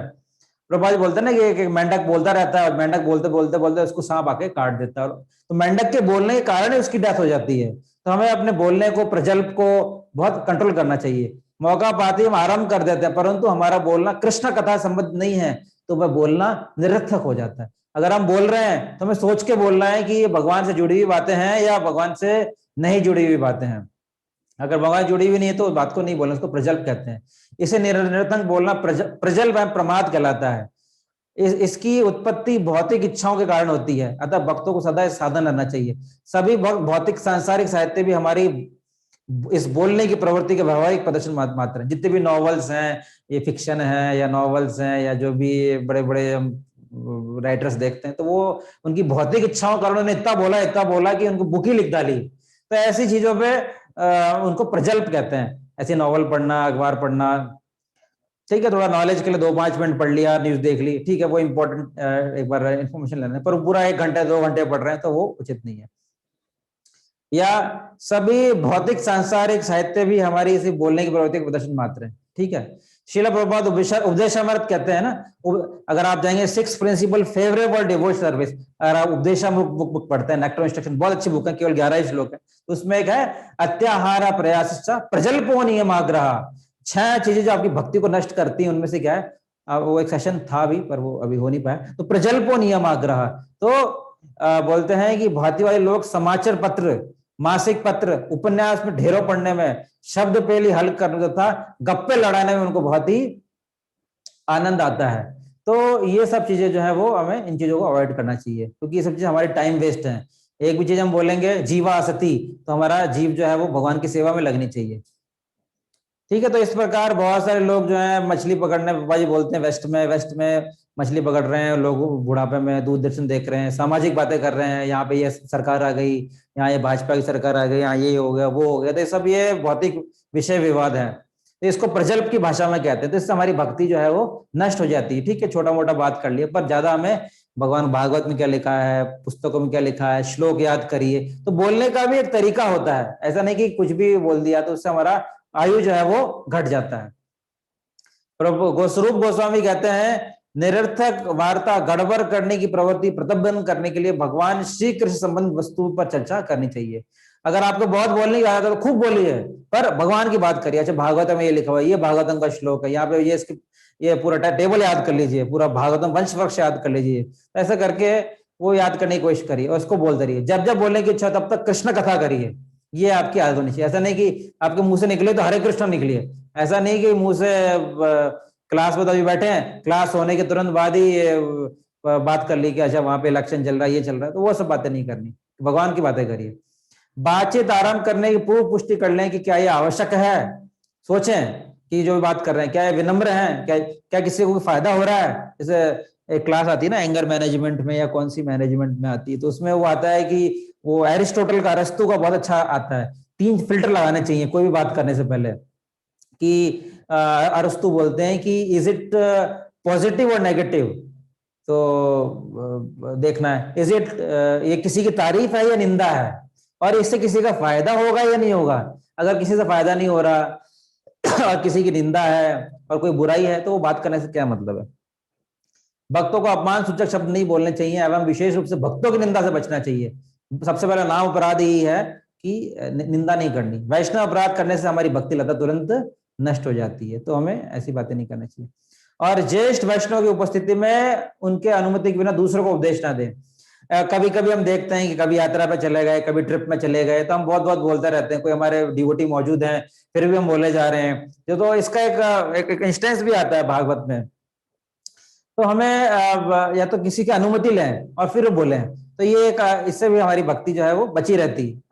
बोलना सबको आता है, ज्ञान सबको है, पर जो जिस समय जहां व्यक्ति अगर कोई उपस्थित है तो उसको बोलने दिया चाहिए, उसको अलॉटमेंट। जैसे कीर्तन में था ना कि जो कीर्तन को इसका नाम है तो उसको गाने दो, और बाकी सब लोग फॉलो करेंगे। ऐसा नहीं कि सभी लोग कीर्तन करेंगे, ऐसा नहीं कि सभी लोग बोलेंगे, जिसको अलॉट किया है वो बोले। फिर अनुमति लेके आप भी बोल सकते हैं, गा सकते हैं या बात कर सकते हैं, उसमें कोई दिक्कत नहीं है। पर अगर कोई वरिष्ठ है, कोई ज्येष्ठ वैष्णव मौजूद है, पहले उनको बोलने का मौका दीजिए, और आपको बोलना है तो उनकी आज्ञा लेके आप भी बोल सकते हैं। एक बहुत अच्छा उदाहरण भी आता है भागवत में, जब ये तीसरे स्कंद में जो विदुर महाराज जो है तीर्थयात्रा निकल जाते हैं, विदुर महाराज को धक्के धक्के या फिर उनको अपशब्द बोल के दुर्योधन जो है बाहर निकाल देते हैं, तो वो विरक्त हो जाते हैं और वो युद्ध में पार्टिसिपेट करने का नहीं करने का निर्णय लेते हैं विदुर महाराज। तो विदुर महाराज तो जो है वो वहां से चले जाते हैं यात्रा करने के लिए। तो रास्ते में उनको उद्धव जी मिलते हैं, तो उद्धव जी बोलते हैं कि आप बहुत पहुंचे हुए हैं, आप तो भगवान कृष्ण के भाई हैं, आप सखा हैं, तो आप हमें ज्ञान दीजिए। तो उद्धव जी कुछ बातें करते हैं, फिर बोलते हैं कि नहीं, यहीं पे निकट में मैत्रेय ऋषि मौजूद हैं, आप उनसे जाके ज्ञान लीजिए। फिर तीसरे स्कंद में आप देखते हैं कि उद्धव और मैत्रेय की बहुत अच्छी, विदुर और मैत्रेय की बहुत अच्छी कन्वर्सेशन आती है। तो फिर प्रभुपाद समझाते हैं कि हालांकि उद्धव जी में ज्ञान देने की पूरी चेष्टा थी, पूरी इनमें शक्ति थी उद्धव जी में, पर फिर भी उन्होंने ज्ञान नहीं दिया। हालांकि उद्धव जी प्योर डिवोटी थे और मैत्रेय जो ऋषि थे वो मिक्स डिवोटी थे, पर फिर भी उन्होंने किसको बोलने का मौका दिया? मैत्रेय ऋषि को। ऐसे नहीं कि चलो आया शिष्य आया उसको बोलते रहे, नहीं, सबसे पहले उन्होंने खुद नहीं बोला उद्धव जी ने, उन्होंने गाइड कर लिया मैत्रेय ऋषि, क्योंकि उनसे सीनियर थे, उनसे ज्यादा नॉलेज थे, उनसे एज में बड़े थे, तो उन्होंने बोला कि आप इनसे जाके ज्ञान लीजिए। तो ये चीजों का हमें तो फिर प्रपोजल, दिस इज कॉल्ड मर्यादा मर्यादा नियंत्रण। नहीं, अगर हम बोलने लग जाए बिना अनुमति के तो वो मर्यादा व्यतिक्रम हो जाती है, तो इस चीज का हमें भी थोड़ा ध्यान रखना चाहिए। 10वां हो गया अधिकारियों की आज्ञा पालन, ओबीडियंस टू ऑथोरिटीज। तो प्रभुपाद जी बोलते हैं आज्ञाकारी होना अनुशासन का पहला नियम है। तो अगर डिसिप्लिन का, अभी हम प्रभुपाद जी के शिष्य बन रहे हैं, शिष्य का मतलब हो गया डिसाइपल, डिसाइपल मतलब डिसिप्लिन, तो मूल धातु डिसिप्लिन की, शिष्य का डिसिप्लिन क्या हो गया? डिसाइपल। तो आज्ञाकारी होना अनुशासन का पहला नियम है। जब तक आज्ञा पालन नहीं होती तब तक कोई अनुशासन नहीं हो सकता। मान लो आपको एक जना लीडर है, कोई आपको अथॉरिटी है, आपको गाइड कर रहा है, तो उनके अंडर में आप काम करिए। जब तक अनुशासन नहीं है, शिष्य होने का कोई सवाल नहीं। शिष्य का मतलब है अनुशासन का पालन करना, मतलब डिसाइपल मतलब डिसिप्लिन। अगर हम प्रभुपाद जी के शिष्य बन रहे हैं तो हम शिष्यता हमें स्वीकार करनी चाहिए। अगर कोई व्यक्ति को लीडर के रूप में नियुक्त किया गया है तो सभी को पालन करना चाहिए और आगे करना चाहिए। तो एक व्यक्ति है, रिप्रेजेंटेटिव है, अथॉरिटी है, भले ठीक है, कोई प्लस माइनस हो, उसकी चिंता मत करिए, ज्यादा गुस्सा कर दिया, ज्यादा क्रोध कर दिया, उसकी चिंता मत करो, पर एक व्यक्ति लीडर है उसको फॉलो करिए। सबसे पहले महत्वपूर्ण यह है, कभी कभी कोई डांट दिया, कोई कुछ बोल दिया, तो उसकी चिंता ना करें, सबसे पहले है कि उसको फॉलो करें। कोई चीज होगी तो प्रेम से बात कर लीजिए, वो भी समझता है, वो भी वैष्णव है, ऐसा तो है नहीं कि वो भी उसको नॉलेज नहीं है। कोई चीज हो गई तो बात करके रिजॉल्व कर लीजिए। हम एक महान विश्वव्यापी संगठन के बारे में सोच रहे हैं जो कि अनुशासनहीन होने से निष्पादित होना संभव नहीं है। जब तक हम बड़ी संस्था के बारे में सोच रहे हैं, अगर हम सब अनुशासनहीन हो जाएंगे तो संभव नहीं है। यहाँ तक कि अगर वो शिक्षा और ज्ञान में आध्यात्मिक गुरु के बराबर हो जाता है तो भी किसी को भी प्रतिष्ठान में एक प्रमुख व्यक्ति का पालन करने का अनुशासनात्मक सिद्धांत को बनाए रखना होगा। यदि ऐसा अनुशासन नहीं बनाए रखता तो कोई प्रतिष्ठान प्रगति नहीं करेगा। मान लो आपको ज्यादा नॉलेज है, ज्यादा शुरू हो गया, ज्यादा नॉलेज हो गई, ज्यादा पढ़ लिया, पर अगर कोई व्यक्ति लीडर है, भले आपको लीडर ज्यादा आता हो, पर फिर भी आप उसके गाइडेंस में काम करेंगे। ऐसा नहीं कि नॉलेज किसी को बना दिया ये है उसको फॉलो करिए, ये महत्वपूर्ण है। मेरा आपसे अनुरोध है कि आप वहां के अधिकारियों के आगे का पालन करें, मंदिर के अध्यक्ष, जीबीसी आदि, उनका अच्छी तरह सहयोग करें। हमारा आंदोलन प्रेम और लव एंड ट्रस्ट पे आधारित है, इसलिए यदि हम सहयोग नहीं कर सकते तो ये कैसा प्रेम विश्वास है। तो हमें कोऑपरेट करना है, जो आपको अथॉरिटी उनसे बात करे। यदि हम अपने गुरु को प्रसन्न करना चाहते हैं तो सदैव अपने निकटतम अधिकारी, इमीडिएट अथॉरिटी को प्रसन्न करना चाहिए और उनके निर्देश का पालन करना चाहिए। जनरली एक बताते हैं कि जैसे आप किसी के अंडर में आपको कोई प्रीचर है तो उनकी बात को फॉलो करिए। बोले ठीक है, कोई प्लस माइनस कुछ कह भी दे आपको तो फिर आप उनको उनका प्रसाद पकड़ के समझ के स्वीकार करिए उसको, कुछ प्लस भी हो गया माइनस भी हो गया। पर अगर आप गुरु को प्रसन्न करना चाहते हैं तो डायरेक्टली, जैसे कृष्ण को प्रसन्न करना है तो हम गुरु को करेंगे, और गुरु को कैसे प्रसन्न करेंगे, जो भक्त के दिशा निर्देश में आप गाइडेंस ले रहे हैं तो उनके अंडर में होके, उनको अथॉरिटी मान के, उनके अनुशासन के अंडर में होके आप फॉलो करेंगे तो भक्ति जल्दी आगे बढ़ेगी। नहीं तो अनुशासन टूट गया तो हम प्रभुपाद जी क्या बोल रहे हैं कि हम अनुशासन टूट गया तो प्रभुपाद जी क्या बोल रहे हैं, अशिष्य का मतलब अनुशासन होना चाहिए, ठीक है। नहीं तो अनुशासन होने से हम कुछ भी संभव नहीं हो पाएगा, कोई प्रतिष्ठान प्रगति नहीं कर पाएगा। तो सबसे पहले महत्वपूर्ण है कि आपकी जो अथॉरिटी है, प्रीचर है, उनको आप फॉलो करें, ये बहुत महत्वपूर्ण है। अभी ये 2 पॉइंट बाकी हैं, तो just will wind up in few minutes, तो आप थोड़ा वेट कर लीजिए। भगवान भाइयों के साथ सहयोग, cooperation with the God brothers. तो कुछ इंपॉर्टेंट इंस्ट्रक्शन प्रभुपाद जी के। भगवान की भक्तिपूर्ण सेवा में प्रवेश करने के लिए प्रारंभिक योग्यता है कि एक व्यक्ति को स्वेच्छा से उन लोगों के साथ सहयोग करना चाहिए जो पहले से भगवान की भक्ति की सेवा में लगे हुए हैं, ठीक है। तो यहाँ पर बोल रहे हैं कि जैसे प्रभुपाद जी बोल रहे हैं कि बहुत बड़ी कम्युनिटी बनाने की कोशिश कर रहे हैं, एक बहुत बड़ी संस्था है। तो सबसे पहले जो ऑलरेडी सेवा में लगा हुआ है, जो मेरे से नॉलेज में ज्ञान, उनके साथ आप सहयोग करिए। हमेशा कृष्ण आंदोलन का विस्तार सहयोग पूर्वक करें और हरे कृष्ण महामंत्र जप का कार्य करें और आपका जीवन उत्कृष्ट होगा। अपने भगवान भाइयों, गॉड ब्रदर और गॉड सिस्टर से किसी प्रकार के असहमति से परेशान न हो।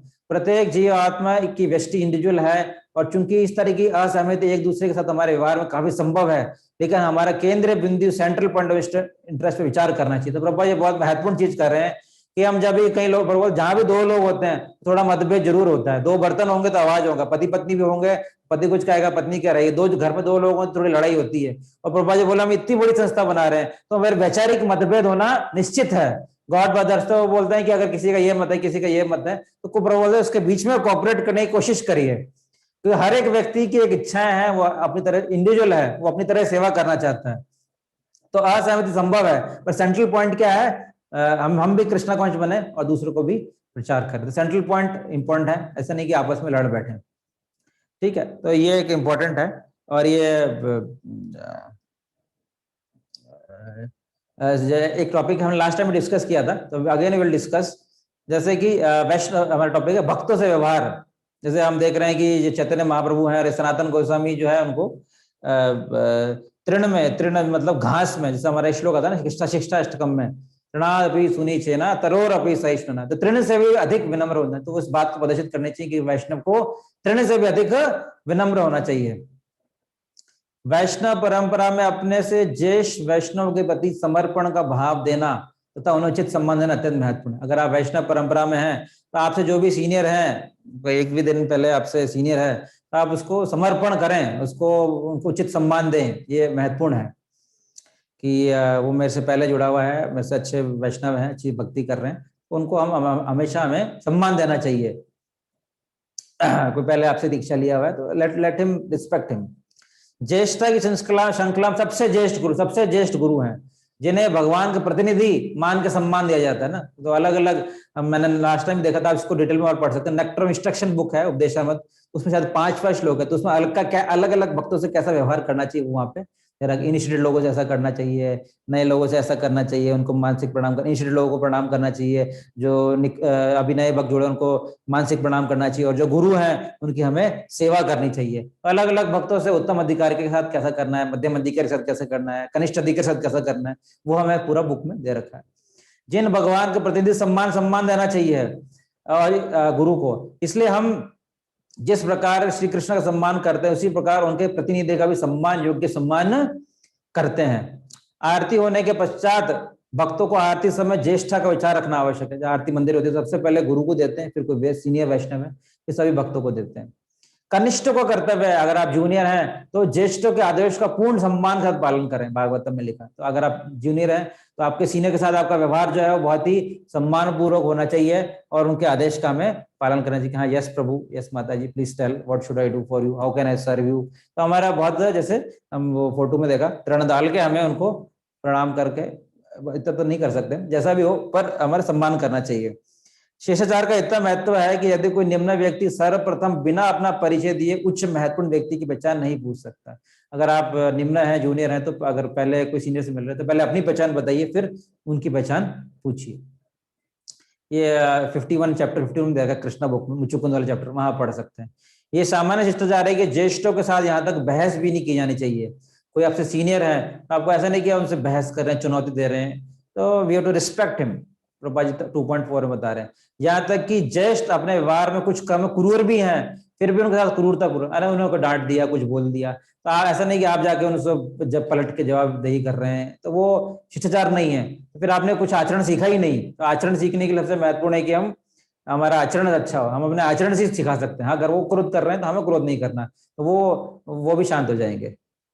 अगर आप क्रोध हुए, वो भी क्रोध हो गए, आप क्रोध, वो क्रोध हुए, आप भी क्रोध हो गए, तो मामला और बढ़ जाएगा। तो आचरण की कहाँ बात हुई, ये हमें ध्यान रखना चाहिए। कृष्ण अपने ज्येष्ठों का सम्मान क्या करते थे, जैसा कि मैंने लास्ट टाइम बताया था कि युधिष्ठिर महाराज और कृष्ण की मीटिंग होती है, तो हालांकि कृष्ण जो है वो बड़े हैं, पर जब कृष्ण भगवान युधिष्ठिर से मिलते हैं तो उनको चरण स्पर्श करते हैं। युधिष्ठिर महाराज ऐसा नहीं कि उनको चरण स्पर्श कर रहे हैं, युधिष्ठिर महाराज उनको गले से लगा लेते हैं। तो हालांकि प्रॉपर रिस्पेक्ट देखेंगे तो कृष्ण भगवान बड़े हैं, पर फिर भी आचरण को फॉलो करने के लिए, क्योंकि उनके बड़े भाई हैं, तो इसलिए वो उनका जाके चरण स्पर्श करते हैं, क्योंकि वो उनका रिस्पेक्ट करते हैं। तो अपने ज्येष्ठ के प्रति उचित आदर प्रदर्शित न करके शिष्टाचार का उल्लंघन करना उसे शरक धर्म नामक नरक में दे देता है। तो हमें ज्येष्ठों का सम्मान करना चाहिए, अगर इसका उल्लंघन करते हैं तो हम, ये थोड़ा सीरियस लिखा हुआ है, शरक धर्म नरक में डाल दिया जाता है। ज्येष्ठों के प्रति आदर प्रदर्शित करने के लिए मस्तक को जमीन पर झुकाना यह उत्कृष्ट शिष्टाचार है, जो आदरणीय अतिथि को हृदय को कृतज्ञ बनाता है। यहाँ तक कि प्रथम श्रेणी का अपराधी भी इस प्रक्रिया द्वारा क्षमा दिया जाता है।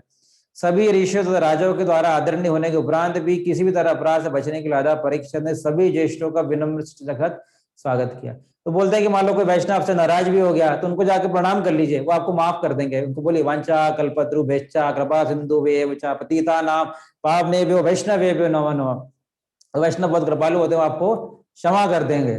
तो इस तरह से आप, जैसे परीक्षित महाराज ने भी क्या किया, उनको जाकर सर पे दंडवत रख के प्रणाम करके, मस्तक आके प्रणाम कर दिया, ताकि सब लोगों को वातावरण अच्छा रहे और उनसे पूरा उनको ज्ञान भी चाहिए। तो हमें विनम्र पूर्वक रहना, चुनौती रहेगी तो कभी भी ज्ञान नहीं मिल पाएगा। सामान्यतः ज्येष्ठता की पालना कैसे की जाती है मंदिर में, सन्यासी लोग हैं तो उनका रिस्पेक्ट पहले, फिर ब्रह्मचारी या मंदिर के भक्त हैं, फिर गृहस्थ, प्रभु जी, कांग्रेगेशन, फिर माता जी। उसी तरह तुलसी परिक्रमा और सब में हम यही चीज प्रसादी ग्रहण में फॉलो करते हैं। धार्मिक यात्रा के समय भी अगर कोई प्रेम ध्वनि बोलनी है तो पहले कोई सीनियर डिवोटी है तो उनसे बुलवानी चाहिए हमें। घर पर यदि कोई भक्त आए तो उनको पंचांग प्रणाम करना चाहिए, उनको आधा प्रणाम, उनको फूल माला पहनाएं, उचित संस्कार करें। जब भक्त आपके घर में पुनः जाएं तो उनको पुनः पंचांग प्रणाम करना चाहिए। इसके अलावा कोई भी कार्य करने से पहले भक्तों को पंचांग प्रणाम करें, कोई स्पीच दे रहे हैं, ओरल दे रहे हैं। यदि आप भक्तों के कैबिन में जाए तो भी उनको जाते समय प्रणाम कर सकते हैं। भक्तों के चरण स्पर्श ना करें, प्रभा जी मना करते हैं। आर्च विग्रह के समक्ष किसी पंचांग या, और आर्च विग्रह अगर मंदिर खुला है तो उसके सामने किसी भक्त को प्रणाम ना करें, केवल गुरु और कृष्ण को ही कर सकते हैं, और किसी को प्रणाम ना करें वैष्णवों को।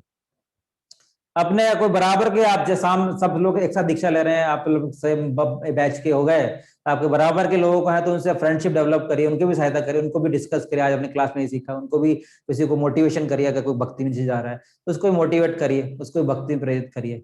और जो हमसे कनिष्ठ हैं, बाद जुड़े हैं, तो उनको भी हमें गाइड करना है, उनके भी सेवक हैं, सीनियर है, जूनियर है, बराबर है, हम एक दूसरे के सेवक ही हैं, पर उचित रीति के हिसाब से उनका सत्कार करना चाहिए, ड्यू रिस्पेक्ट। जो हमसे कनिष्ठ है उनको सेवा हमें योग्य मार्गदर्शन करके, प्रोत्साहन देके, ज्ञान दे। कोई बाद में बढ़ा तो उनको बताइए कि अच्छा ये बुक पढ़ो, थोड़ा गाइड करो, ये माला करो, ऐसे माला करते हैं, ऐसे जप करते हैं, ये सब थोड़ा उनको गाइड करिए। और एक चीज का हमें ध्यान रखना चाहिए, फैमिलियरिटी ब्रीड कंटेम्प्ट। भक्तों के साथ हम संबंध बनाते हैं, रिलेशन बनाते हैं, तो बहुत ज्यादा कभी कभी बहुत घुल मिल जाते हैं। जो आपको टीचर हैं, आपके जो नॉलेज में आपको गाइड कर रहे हैं, और इतना घुल मिल जाते हैं कि हम उनका अनादर कर देते हैं। तो वो चीज को फैमिलियरिटी हो जाएगी, तो फिर आप कभी उनसे ज्ञान नहीं लेंगे। जैसे अर्जुन भी क्या बोलते हैं सखेति मत्वा प्रसभम युक्तम, हे यादव हे माधव हे सखेति। तो कृष्ण और अर्जुन में इतनी घनिष्ठता हो गई थी कि बोलते हैं कि हम साथ में बैठ के खाना खाते थे, सब साथ में बैठ के भोजन करते थे, साथ में बैठ के मजाक करते थे। तो मैं अब इतना हो गया कि अब आपसे ज्ञान नहीं ले पा रहा, तो मेरे को अब ज्ञान लेना तो आपका शिष्य तो बनना ही पड़ेगा। हो सकता है साथ में खा लिए, साथ में घूम लिए, साथ में ये सब कर लिए, पर अगर ज्ञान लेना है तो दूसरे व्यक्ति के साथ इतना घुल मिल नहीं जाए कि उसका आदर करना ही भूल जाए। और अगर ऐसा हो जाएगा तो ज्ञान हमारा बंद हो जाएगा। तो जिनसे हम ज्ञान ले रहे हैं उनके साथ घनिष्ठता रखें, मित्रता रखें, पर वो इतना भी नहीं रखें कि उनके साथ हम उनका उचित सम्मान करना भूल जाए, तो फिर ज्ञान हमारा बंद हो जाएगा। इसका हमें ध्यान रखना चाहिए, ठीक है। तो ये सब चीजें आज हमने बहुत इंपॉर्टेंट चीजें पढ़ी हैं। तो अभी 5:30 हो गया। आप में से किसी का क्वेश्चन है तो आप चैट बॉक्स में टाइप करके लिख सकते हैं। तो आज हमने अलग अलग शिष्टाचार पढ़े, जस्ट हम उनके नाम बता देता हूँ। जितना आप चैट बॉक्स में लिख सकते हैं कि आपका क्या क्वेश्चन है। हो सकता है कुछ लोगों ने पहले भी लिखे हो, तो दोबारा लिख लीजिए ताकि जो लेटेस्ट चैट होगी तो उस हिसाब से अगर कोई क्वेश्चन है तो हम क्वेश्चन आंसर ले सकते हैं। तो आज हमने जैसे वैष्णव सदाचार का, या फिर आप हैंड रेस करके भी पूछ सकते हैं। अगर आपका कोई क्वेश्चन है तो स्पीकर पे पूछ सकते हैं हैंड रेस करके, नहीं तो चैट बॉक्स में भी लिख सकते हैं। तो सबसे आज हमने पढ़ा वैष्णव सदाचार का महत्व पढ़ा आज हमने, फिर कीर्तन शिष्टाचार पढ़ा, फिर प्रवचन शिष्टाचार, फिर प्रसादम शिष्टाचार, फिर स्वच्छता शिष्टाचार, फिर अर्च विग्रह के समक्ष वार्तालाप शिष्टाचार, फिर पहनावा शिष्टाचार, निर्माल्य स्वीकार करना, वार्तालाप शिष्टाचार, अधिकारियों की आज्ञा पालन, भगवान भाइयों के साथ सहयोग और भक्तों से व्यवहार। तो ये हमने 12 टॉपिक्स आज हमने, जो कि सनातन गोस्वामी ने भक्ति जो सिंधु था, एक भक्ति विकास या भक्ति बुक का नाम भूल गया, उसमें ये सारे शिष्टाचार दे रखे हैं, कुछ उपदेशामृत दे रखे हैं। तो ये रूप गोस्वामी सनातन गोस्वामी पापा जी के इंस्ट्रक्शंस में ही सही था, ठीक है। अब अपने क्वेश्चंस हैं। क्वेश्चन है, प्रभु हस्बैंड एंड बच्चों का झूठा खाना चाहिए है या नहीं? देखिए, झूठा क्यों खाना है हमें? किसी का मतलब आपको बच गया है बच्चों का, ठीक है ले लीजिए, पर हमें वैसे तो प्रसाद किसी को नहीं लेना चाहिए। जब हम वैष्णव शिष्टाचार में हैं तो हम अगर हम झूठा लेंगे तो उसके पाप उसके पुण्य हमें मिल जाएंगे। बात यह है, आपको फायदा हो जाएगा उनको नुकसान हो जाएगा ये नुकसान है। आपको जो झूठा खा रहा है उसको फायदा है, और जो झूठा खिलवा रहा है उसको नुकसान हो जाएगा, ये प्रॉब्लम है। तो बच्चे हैं, ठीक है, बच्चों का तो अपराध थोड़ा कम ही लगता है। तो अगर कोई बहुत छोटे शिशु है तो उनके साथ तो हम कुछ रह गया था, ठीक है, वो वहां पे कोई इतना बड़ा अपराध नहीं होगा। पर इन जनरल प्रिंसिपल है कि हम किसी का झूठा नहीं लेते, नहीं तो एक को नुकसान होगा। जो दे रहा है, जो खा रहा है वो तो मजे में है, जो जो किसी झूठा दे दिया, वो लोग मेरा कृपा लो, तो वो आदमी फंस गया। तो वो हमें थोड़ा देखना है, ठीक है। तो हमें ये चीज अवॉइड करनी चाहिए। नेक्स्ट क्वेश्चन है रमाकांत प्रभु जी का, पहला था वृंदा माता जी का। How to develop that conscious that Krishna's prasadam is non-different from Krishna? Even though I am taking prasadam after offering, I feel I am taking prasadam, but not in that conscious that is non-different from Krishna. अब प्रसादम, देखिए, हर एक चीज को कार्य करने के लिए उसको एक माहौल बनाना पड़ता है। बहुत कठिन है। हम जो समझ रहे हैं फिलॉसफी, वो बहुत ही एक लेवल पे समझ रहे हैं। आपका प्रश्न बहुत ही उचित है कि हम कृष्ण का प्रसाद लेते हैं पर उसको भगवान को उचित समझ के हम ग्रहण नहीं कर पाते। तो सबसे पहले तो एक प्रॉपर रीति हो कि जो बनाने वाला भक्त हो, जो ऑफर करने वाला भक्त हो। अगर आप खुद ही हैं तो बहुत अच्छा है, या तो घर का और परिवार वाला है तो बहुत ही अच्छा है। पर उसके लिए जैसे मान लो आप वर्कआउट कर सकते हैं कि हम हर चीज को, जैसे मैं ये बोलना चाहूंगा, कोई भी काम करना है तो उस काम को एक सेकंड होल्ड करिए।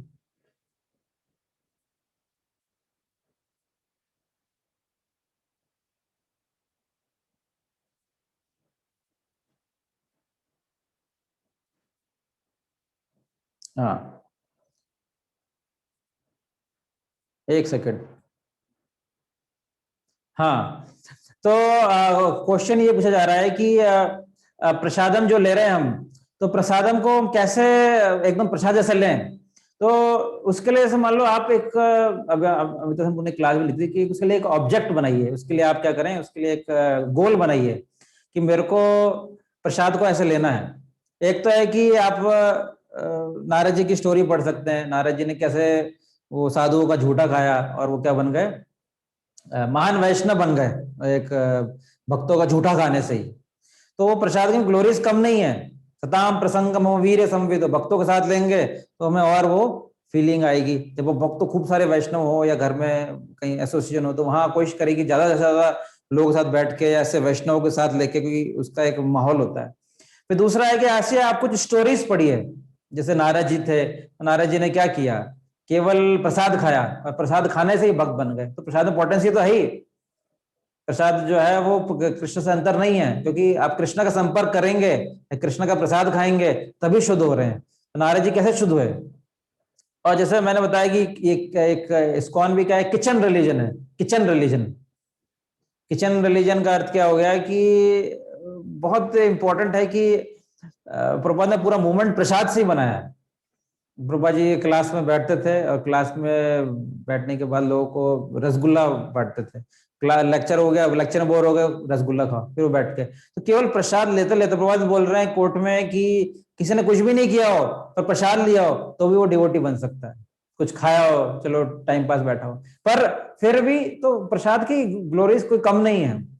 और प्रसादम जो है, क्योंकि भगवान ने उसका झूठा है तो भगवान का इन्फेक्शन उसमें चला गया ना, जैसा अभी इन्फेक्शन चल रहा है, जब भगवान का इन्फेक्शन उसमें आ गया है तो वो भगवान और उसमें कोई अंतर नहीं है, क्योंकि भगवान का उच्छिष्ट है, भगवान ने उसको ग्रहण कर लिया है। तो अगर भगवान किसी का झूठा खा रहे हैं तो उसकी बीमारी हमें लग जाएगी।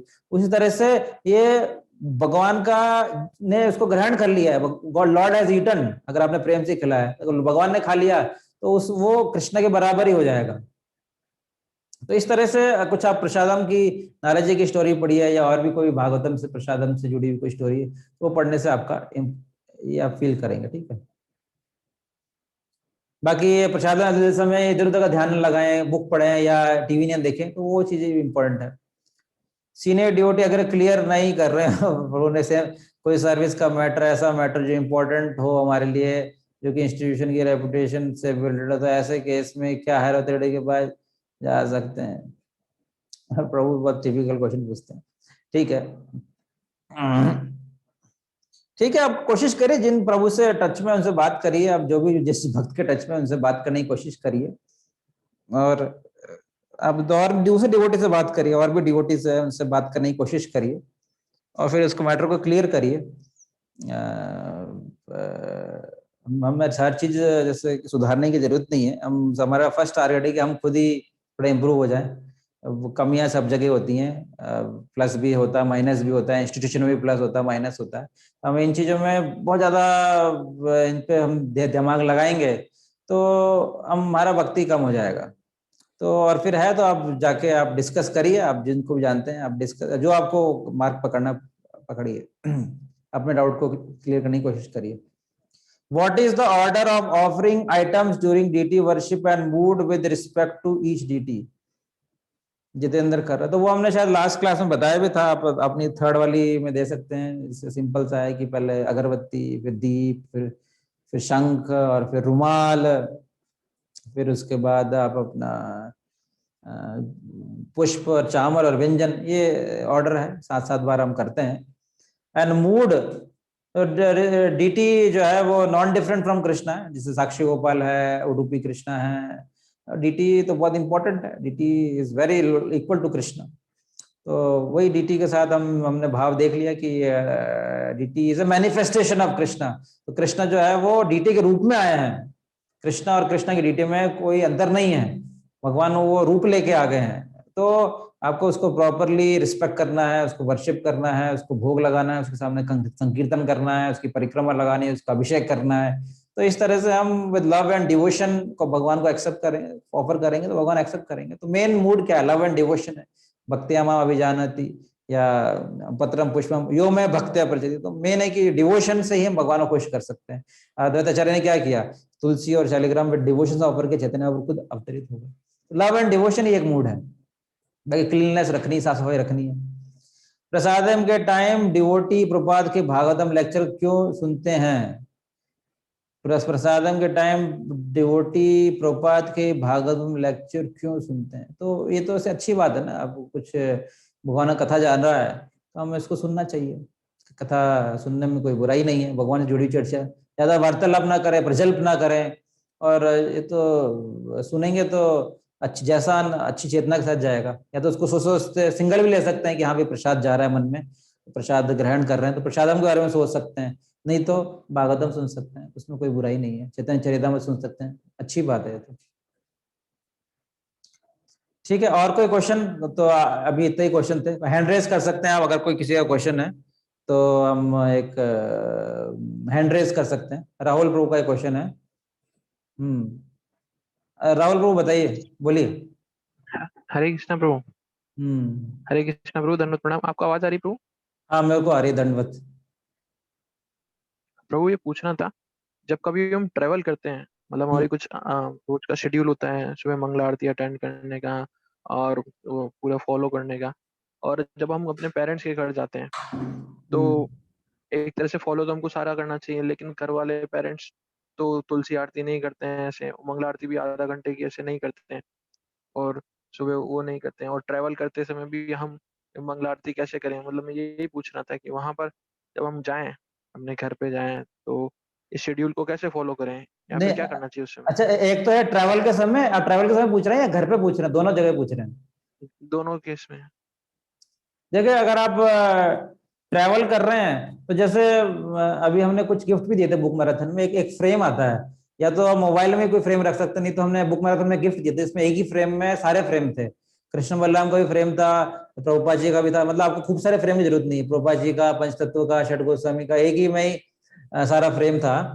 तो वैसा फ्रेम आपके पास हो सकता है, तो आप उसी से डीटी ऑफरिंग आरती कर सकते हैं। नहीं तो आप ऑनलाइन अपने मंदिरों की आरती सुन सकते हैं, सिंपल। अगर आपके पास अभी तो मोबाइल है, अभी सब पूरा दोनों, हमारा क्लास भी ऑनलाइन ही चल रहा है, तो समय देश काल परिस्थिति के अनुसार हमें ऑनलाइन, अब समय के साथ चेंज हो जाना चाहिए हमें ना। देश काल प्रचार, बुद्ध जी आए 2nd सेंचुरी में, उन्होंने बोला अहिंसा परम धर्म। 8th सेंचुरी में आए, उन्होंने बोला वेदों को त्याग दो, शंकराचार्य। 10th सेंचुरी में मध्वाचार्य आए, तो रामानुचार्य आए, तो उन्होंने बोला कि आप वैष्णव धर्म का पालन करो। तो समय काल परिस्थिति के अनुसार हम इंस्ट्रक्शन जो है थोड़ा बहुत प्लस माइनस होता है। तो इस तरह से अगर आप ट्रैवल कर रहे हैं तो ट्रैवल के समय आप ऑनलाइन अटेंड कर सकते हैं, घर में भी ऑनलाइन कर सकते हैं। घर में भी आप मोबाइल पे ऑनलाइन अटेंड कर लीजिए, सिंपल। अभी तो ऑनलाइन का जमाना है, तो आप ऑनलाइन मोबाइल पर अटेंड कर लीजिए। घर पे जहाँ फुल फैसिलिटी है तो वहाँ खुद आप डायरेक्टली डीटी वर्शिप मंगला आरती करिए, वो तो करना ही है। और अगर फैसिलिटी नहीं है तो आप ऑनलाइन कर सकते हैं। क्लियर आपको? हाँ ब्रो, और ये पूछना था कि जब ऑफरिंग करते हैं तो प्रभुपाद के लिए भी वाटर रखते हैं, रखना होता है ऑल्टर के अंदर? हाँ, मंदिर में रखते हैं। मतलब हाँ, प्रभुपाद प्रभात के के लिए रख भी सकते रखते हैं और कृष्णा हैं। के लिए भी रखते हैं? हाँ कृष्णा के लिए रखते हैं, साथ में प्रभुपाद के लिए भी वाटर रखते हैं? हाँ और बिल्कुल। फिर ठीक है। नहीं नहीं, फ्रेश वाटर है दोनों के लिए। हाँ फ्रेश वाटर, हाँ हमेशा फ्रेश वाटर। फ्रेश वाटर रखता है। और प्रभु ये भी पूछना था कि अगर मतलब कॉन्सिक्वेंटली 2-2 3-3 मिनट के अंदर अगर ऑफरिंग, मतलब जैसे होता है कि मेरी वाइफ कभी बनाती है तो कुछ पहले जो बना वो गर्म है और सही है तो उसको पहले ऑफर करने के लिए तो रखते हैं, फिर उसके बाद 5 मिनट बाद, फिर 5 मिनट बाद, मतलब ऐसा हो जाता है कि, या फिर कुछ 15 मिनट बाद बन के आता है, तो हर बार मंत्र बोलना होता है क्या पूरा प्रसादम का? नहीं, क्या क्या 15 मिनट में क्या क्या ऑफर कर रहे हैं आप? ऐसे कभी होता है पहले ड्राई फ्रूट और मिल्क रख दिया, फिर उसके बाद के अंदर ये जैसे कुछ फ्रूट्स होते हैं वो रख दिए, फिर उसके बाद के अंदर वो सब्जी रोटी रख दी जो बनी है घर के अंदर वो। तो अभी देखा कि सुबह के टाइम के अंदर 9 बज गए हैं, भगवान को थोड़ा सा टाइम लग रहा है, तो उससे पहले 7-7 के अंदर ही रख दिया, तो उस इंटरवल्स के अंदर हर बार प्रसाद मंत्र बोलना होता है नहीं, क्या? ऑफर जब भी होगा मंत्र तो पढ़ना ही है। अब ऑफरिंग हो सकता है कि एक साथ कर सकते हैं, जैसे मान लो मंदिर में ऑफरिंग होती है, ड्राई फ्रूट और दूध की एक साथ हो जाती है। या या कुछ भी कुछ जैसे कुछ आइटम आप कंबाइन भी कर सकते हो अगर आपको ऐसा लग रहा है तो। ठीक है ना?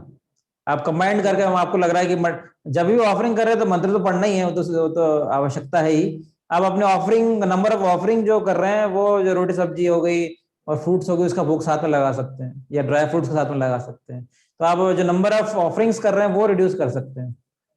पर जब भी ऑफरिंग करें तो मंत्र जरूर पढ़िए। ठीक है, हरे कृष्ण। ठीक है ना, थैंक यू। ज्योति माता जी, आपका क्या क्वेश्चन है?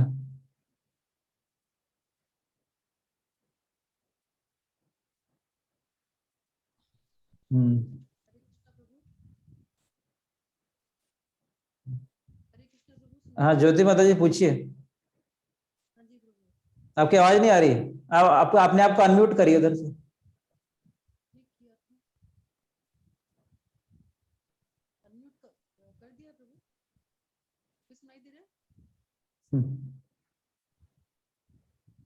माता जी आपकी आवाज नहीं आ रही, ज्योति माता जी।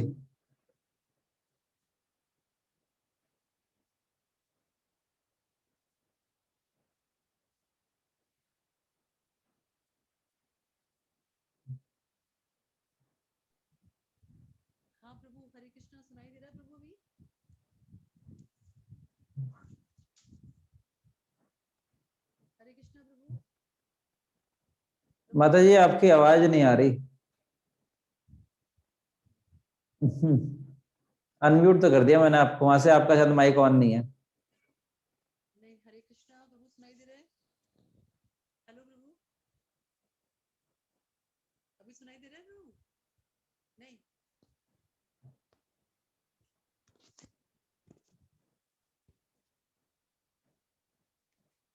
माता जी आप चैट बॉक्स में लिख दीजिए एक बार, आपकी आवाज नहीं आ रही।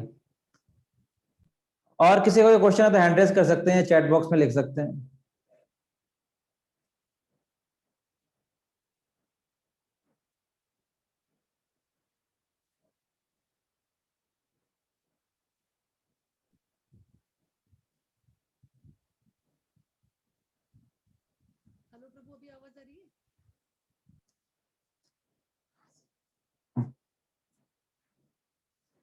ठीक है, आज हमने क्या क्या पढ़ा, कोई आप में से रिवाइज करा सकता है अगर आज हमने क्या पढ़ा था, थोड़ा सा हम याद रहेगा।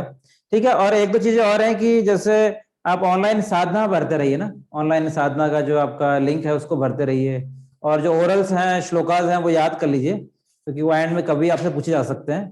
तो आप उसको जब भी इच्छा होगी तो पूछे जाएंगे आपसे, तो आपके ओरल की जो भी चीजें हैं आप उसको याद कर लीजिए, ठीक है ना। तो और फिर आप लिंक भरते रहिए, और फिर एक इन्फो लिंक हम शेयर करेंगे जो कि इन्फॉर्मेशन बैंगलोर जाएगी, तो वो भी आपको भरना आवश्यक है, तो आपको कल शेयर कर देंगे। तो वो आप एक बार थोड़ा सा आप में से कोई आज का रिवीजन करा सकता है तो they can raise the hand कि आज हमने क्या क्या पढ़ा। आज हमने शिष्टाचार के बारे में कुछ पढ़ा, तो you can raise the hand, तो हम 5-10 minutes we can discuss about the revision. तो प्लीज रेज द हैंड, आज हमने क्या डिस्कस किया।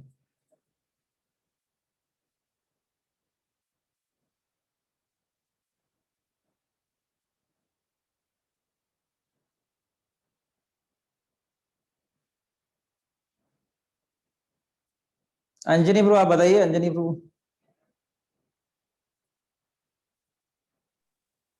हरे कृष्णा प्रभु जी, दंडवत प्रणाम प्रभु। दंडवत दंडवत। जी प्रभु जी। प्रभु जी, आज हमने शिष्टाचार के बारे में सीखा कि वैष्णव शिष्टाचार कैसे, क्या क्या होना चाहिए वैष्णव शिष्टाचार। हमें वैष्णव के साथ में कैसे बिहेव करना चाहिए, कैसे हमको ड्रेस पहनना चाहिए, प्रसाद का शिष्टाचार क्या होना चाहिए। तो जैसे मैं प्रसाद का शिष्टाचार एक बार बता देता हूँ प्रभु, थोड़ा सा उससे एक्सप्लेन कर देता हूँ अगर आप अलाउ करेंगे तो। बताइए बताइए। तो प्रसाद शिष्टाचार के लिए प्रभु हम लोग को प्रसाद जब भी भगवान को ऑफर करना चाहिए, और जब प्रसाद लेना चाहिए तो इस भाव के साथ लेना चाहिए कि ये भगवान से अभिन्न है, और भगवान का जो है कृपा है। इस तरीके से लेके हमको प्रसाद लेना चाहिए। कभी भी हमको प्रसाद वेस्ट नहीं करना चाहिए, फेंकना नहीं चाहिए। अगर और थाली में भी हमें लेना चाहिए तो पहले कम प्रसाद लेना चाहिए, फिर अगर जरूरत हो थोड़ी थोड़ा प्रसाद ले सकते हैं, ताकि प्रसाद वेस्ट नहीं हो। अगले दिन अगर प्रसाद बच जाए तो अगर खराब नहीं हुआ तो ले सकते हैं, या फिर इधर उधर कहीं ऐसी जगह डाल सकते हैं जहाँ पे खराब नहीं हो, जैसे गाय को या और किसी को दे सकते हैं। तो प्रसाद भगवान की कृपा होती है और भगवान से अभिन्न होती है। तो ये प्रभु जी एक प्रसादम का आपने बताया। और वैष्णव शिष्टाचार में आपने बताया कि विग्रह के सामने, श्री विग्रह के, अर्च विग्रह के सामने क्या क्या नहीं करना चाहिए।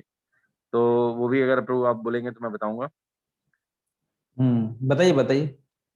जी प्रभु, तो वहां पे हमें जोर से बोलना नहीं चाहिए, श्री अर्च विग्रह के सामने हमें बोलना नहीं चाहिए जोर से। कोई इधर उधर की फालतू की बातें नहीं करनी चाहिए, कोई पॉलिटिक्स या ये सब चीजें डिस्कस नहीं करनी चाहिए, लड़ाई झगड़ा नहीं करना चाहिए हमें श्री विग्रह के सामने। श्री विग्रह के सामने हमें पीठ करके नहीं बैठना चाहिए, घुटने मोड़ के हमें नहीं बैठना चाहिए श्री विग्रह के सामने। और कोशिश करना चाहिए कि कुछ भी प्रसाद भी अगर मिले तो श्री विग्रह के सामने ना खा के किनारे किनारे बाहर जाके कहीं खा सकते हैं, प्रसाद ले सकते हैं। और श्री विग्रह के सामने और गुरु को छोड़ के और श्री विग्रह के छोड़ के किसी और को प्रणाम नहीं करना चाहिए। ठीक है और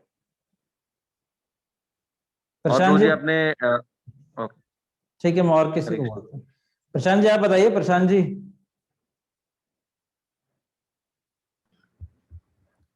हरे कृष्णा प्रभु जी। बताइए। आज आपने वैष्णव शिष्टाचार में आपने 12 पॉइंटों का विवरण दिया है हमें। पहला, वैष्णव शिष्टाचार का महत्व, इसमें भक्तों का जीवन, सादा जीवन, उच्च विचार के विषय में आपने बताया। कृष्ण को निरंतर ध्यान रखना, कृष्ण का स्मरण करना और कृष्ण को कभी नहीं भूलना। इसके बाद में कीर्तन शिष्टाचार, प्रवचन शिष्टाचार, प्रवचन के समय ध्यान रखने योग्य बातें, प्रसाद शिष्टाचार, स्वच्छता शिष्टाचार, अर्च विग्रह के समक्ष वार्तालाप एवं शिष्टाचार, पहनावा शिष्टाचार, निर्माल को स्वीकार करना, वार्तालाप शिष्टाचार, अधिकारियों की आज्ञा पालन, भगवान भाइयों के साथ में सहयोग, भक्तों से व्यवहार, ये सारे आपने पॉइंट आपने मतलब बताए। इसमें मतलब एक पॉइंट आपने विदुर महाराज जी का मतलब किया था कि जब दुर्योधन ने विदुर महाराज जी का अपमान कर दिया था, तो उस समय विदुर जी मतलब अब महल छोड़ करके वन के लिए प्रस्थान चले। उन्हें थोड़ी देर के बाद मतलब रास्ते में उद्धव महाराज जी मिले, तो उन्होंने कहा कि मैं बड़ा उद्विग्न हूँ, मेरा दुर्योधन ने अपमान कर दिया है और मतलब मेरे दिमाग में बहुत मतलब दूसरे विचार आ रहे हैं, मतलब तो कृपया मुझे ज्ञान दीजिए, मुझे थोड़ा सा मतलब इस विषय में बताइए ताकि मेरी उद्विग्नता कम हो सके। तो उद्धव महाराज जी उनको ज्ञान दे सकते थे, सब कुछ था, लेकिन उन्होंने कहा कि मैं अपने पास में ही यहाँ पे मैत्रेय ऋषि अवेलेबल हैं, मैत्रेय ऋषि द्वारा ही आपको ज्ञान चलते हैं, हम दोनों उनके पास चलते हैं और मैत्रेय ऋषि से मतलब आपकी उद्विग्नता के बारे में हम बात करते हैं। और प्रसाद के समय आपने बोला, एक तो प्रसाद मंत्र किसके साथ में हम लोग जब प्रसाद करते हैं तो सारा मन मतलब हमारा जो भी भोजन हम घर नहीं में तो बना रहे हैं, वो स्टोरी का मतलब क्या था? उस स्टोरी का मतलब ये है कि मतलब हम अगर एक सीनियर डिवोटी हमारे साथ में है, अगर हम ज्ञान दे सकते हैं तो भी जब तक सीनियर डिवोटी से पहले ज्ञान लेना चाहिए, और जब तक सीनियर डिवोटी हमारे सामने है तो पहले उन्हीं को ही बोलने का का मतलब देना चाहिए अपने को। मतलब हर समय हमें ज्ञान है, अच्छी बात है, लेकिन अगर हमारे साथ में कोई पास में या हमारे सीनियर अवेलेबल है तो पहले उनसे ही ज्ञान लेने की कोशिश करनी चाहिए। बहुत अच्छा। और प्रसाद के समय हम प्रसाद का मंत्र लेते ही हैं, महाप्रसाद वाला जो मंत्र पढ़ते हैं उसकी हिंदी भी हमें मालूम होती है, तो हमें मतलब सारा भोजन हमारा लग जाएगा। और प्रसाद के समय एक और भी मंत्र में 3.13 भी याद रखना चाहिए। यक्ष शासन संतो मुचन्ते सर्वे विशुद्धन्ते तत्त्वा पापाय पचन्तात कारणात्। बहुत अच्छा, बहुत तो अच्छा। इस मंत्र में भगवान ने बताया है कि मतलब गीता में कि भगवान के भक्त सभी प्रकार के पापों से मुक्त हो जाते हैं, क्योंकि वो सिर्फ यज्ञ में अर्पित किया हुआ प्रसाद ही ग्रहण करते हैं। और जो दूसरे लोग मतलब जो भी अपनी इंद्रिय तृप्ति के लिए मतलब भोजन बना रहे हैं, वो निश्चित रूप से मतलब पाप खाते हैं। ठीक है, तो ठीक प्रसाद, है, ठीक है, हाँ, ठीक है। रिंकी माता जी आपने हैंड रेज किया था, आप बोलिए।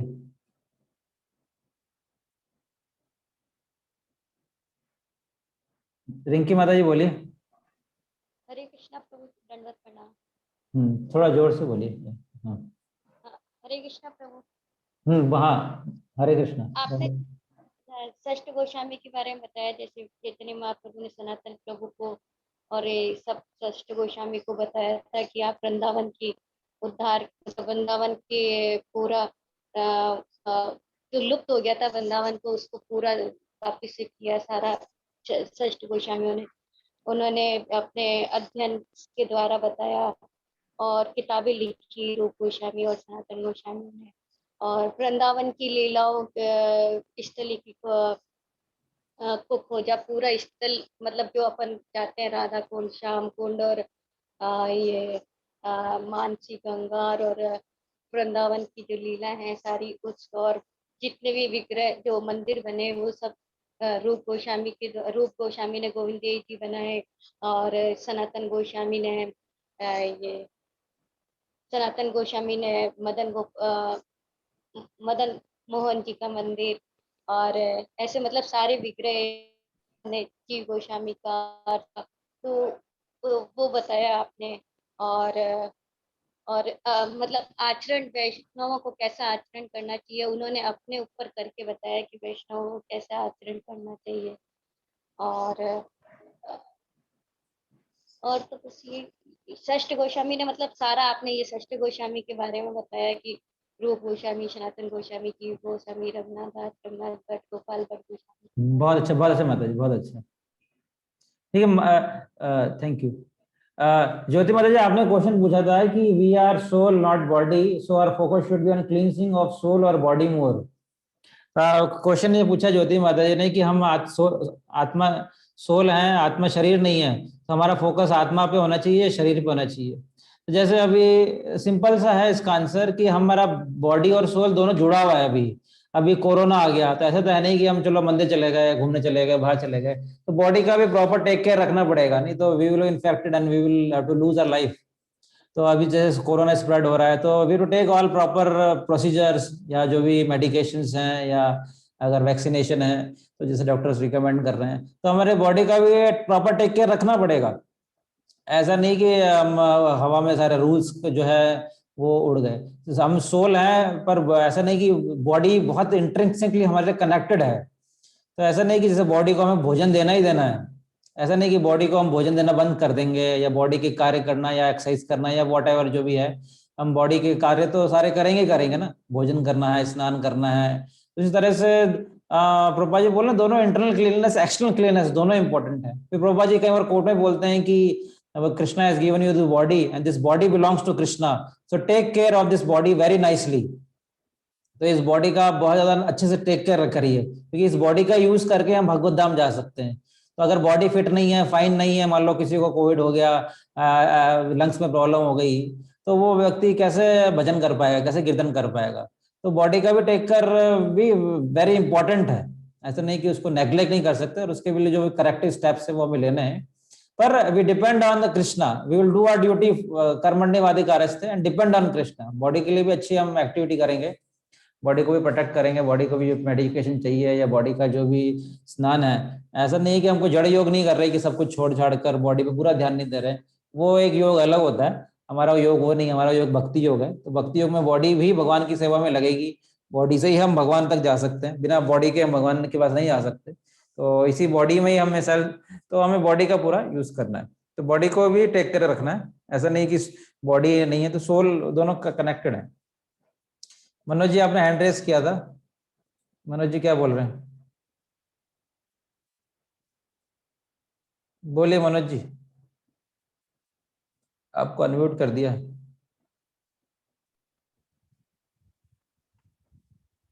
बोलिए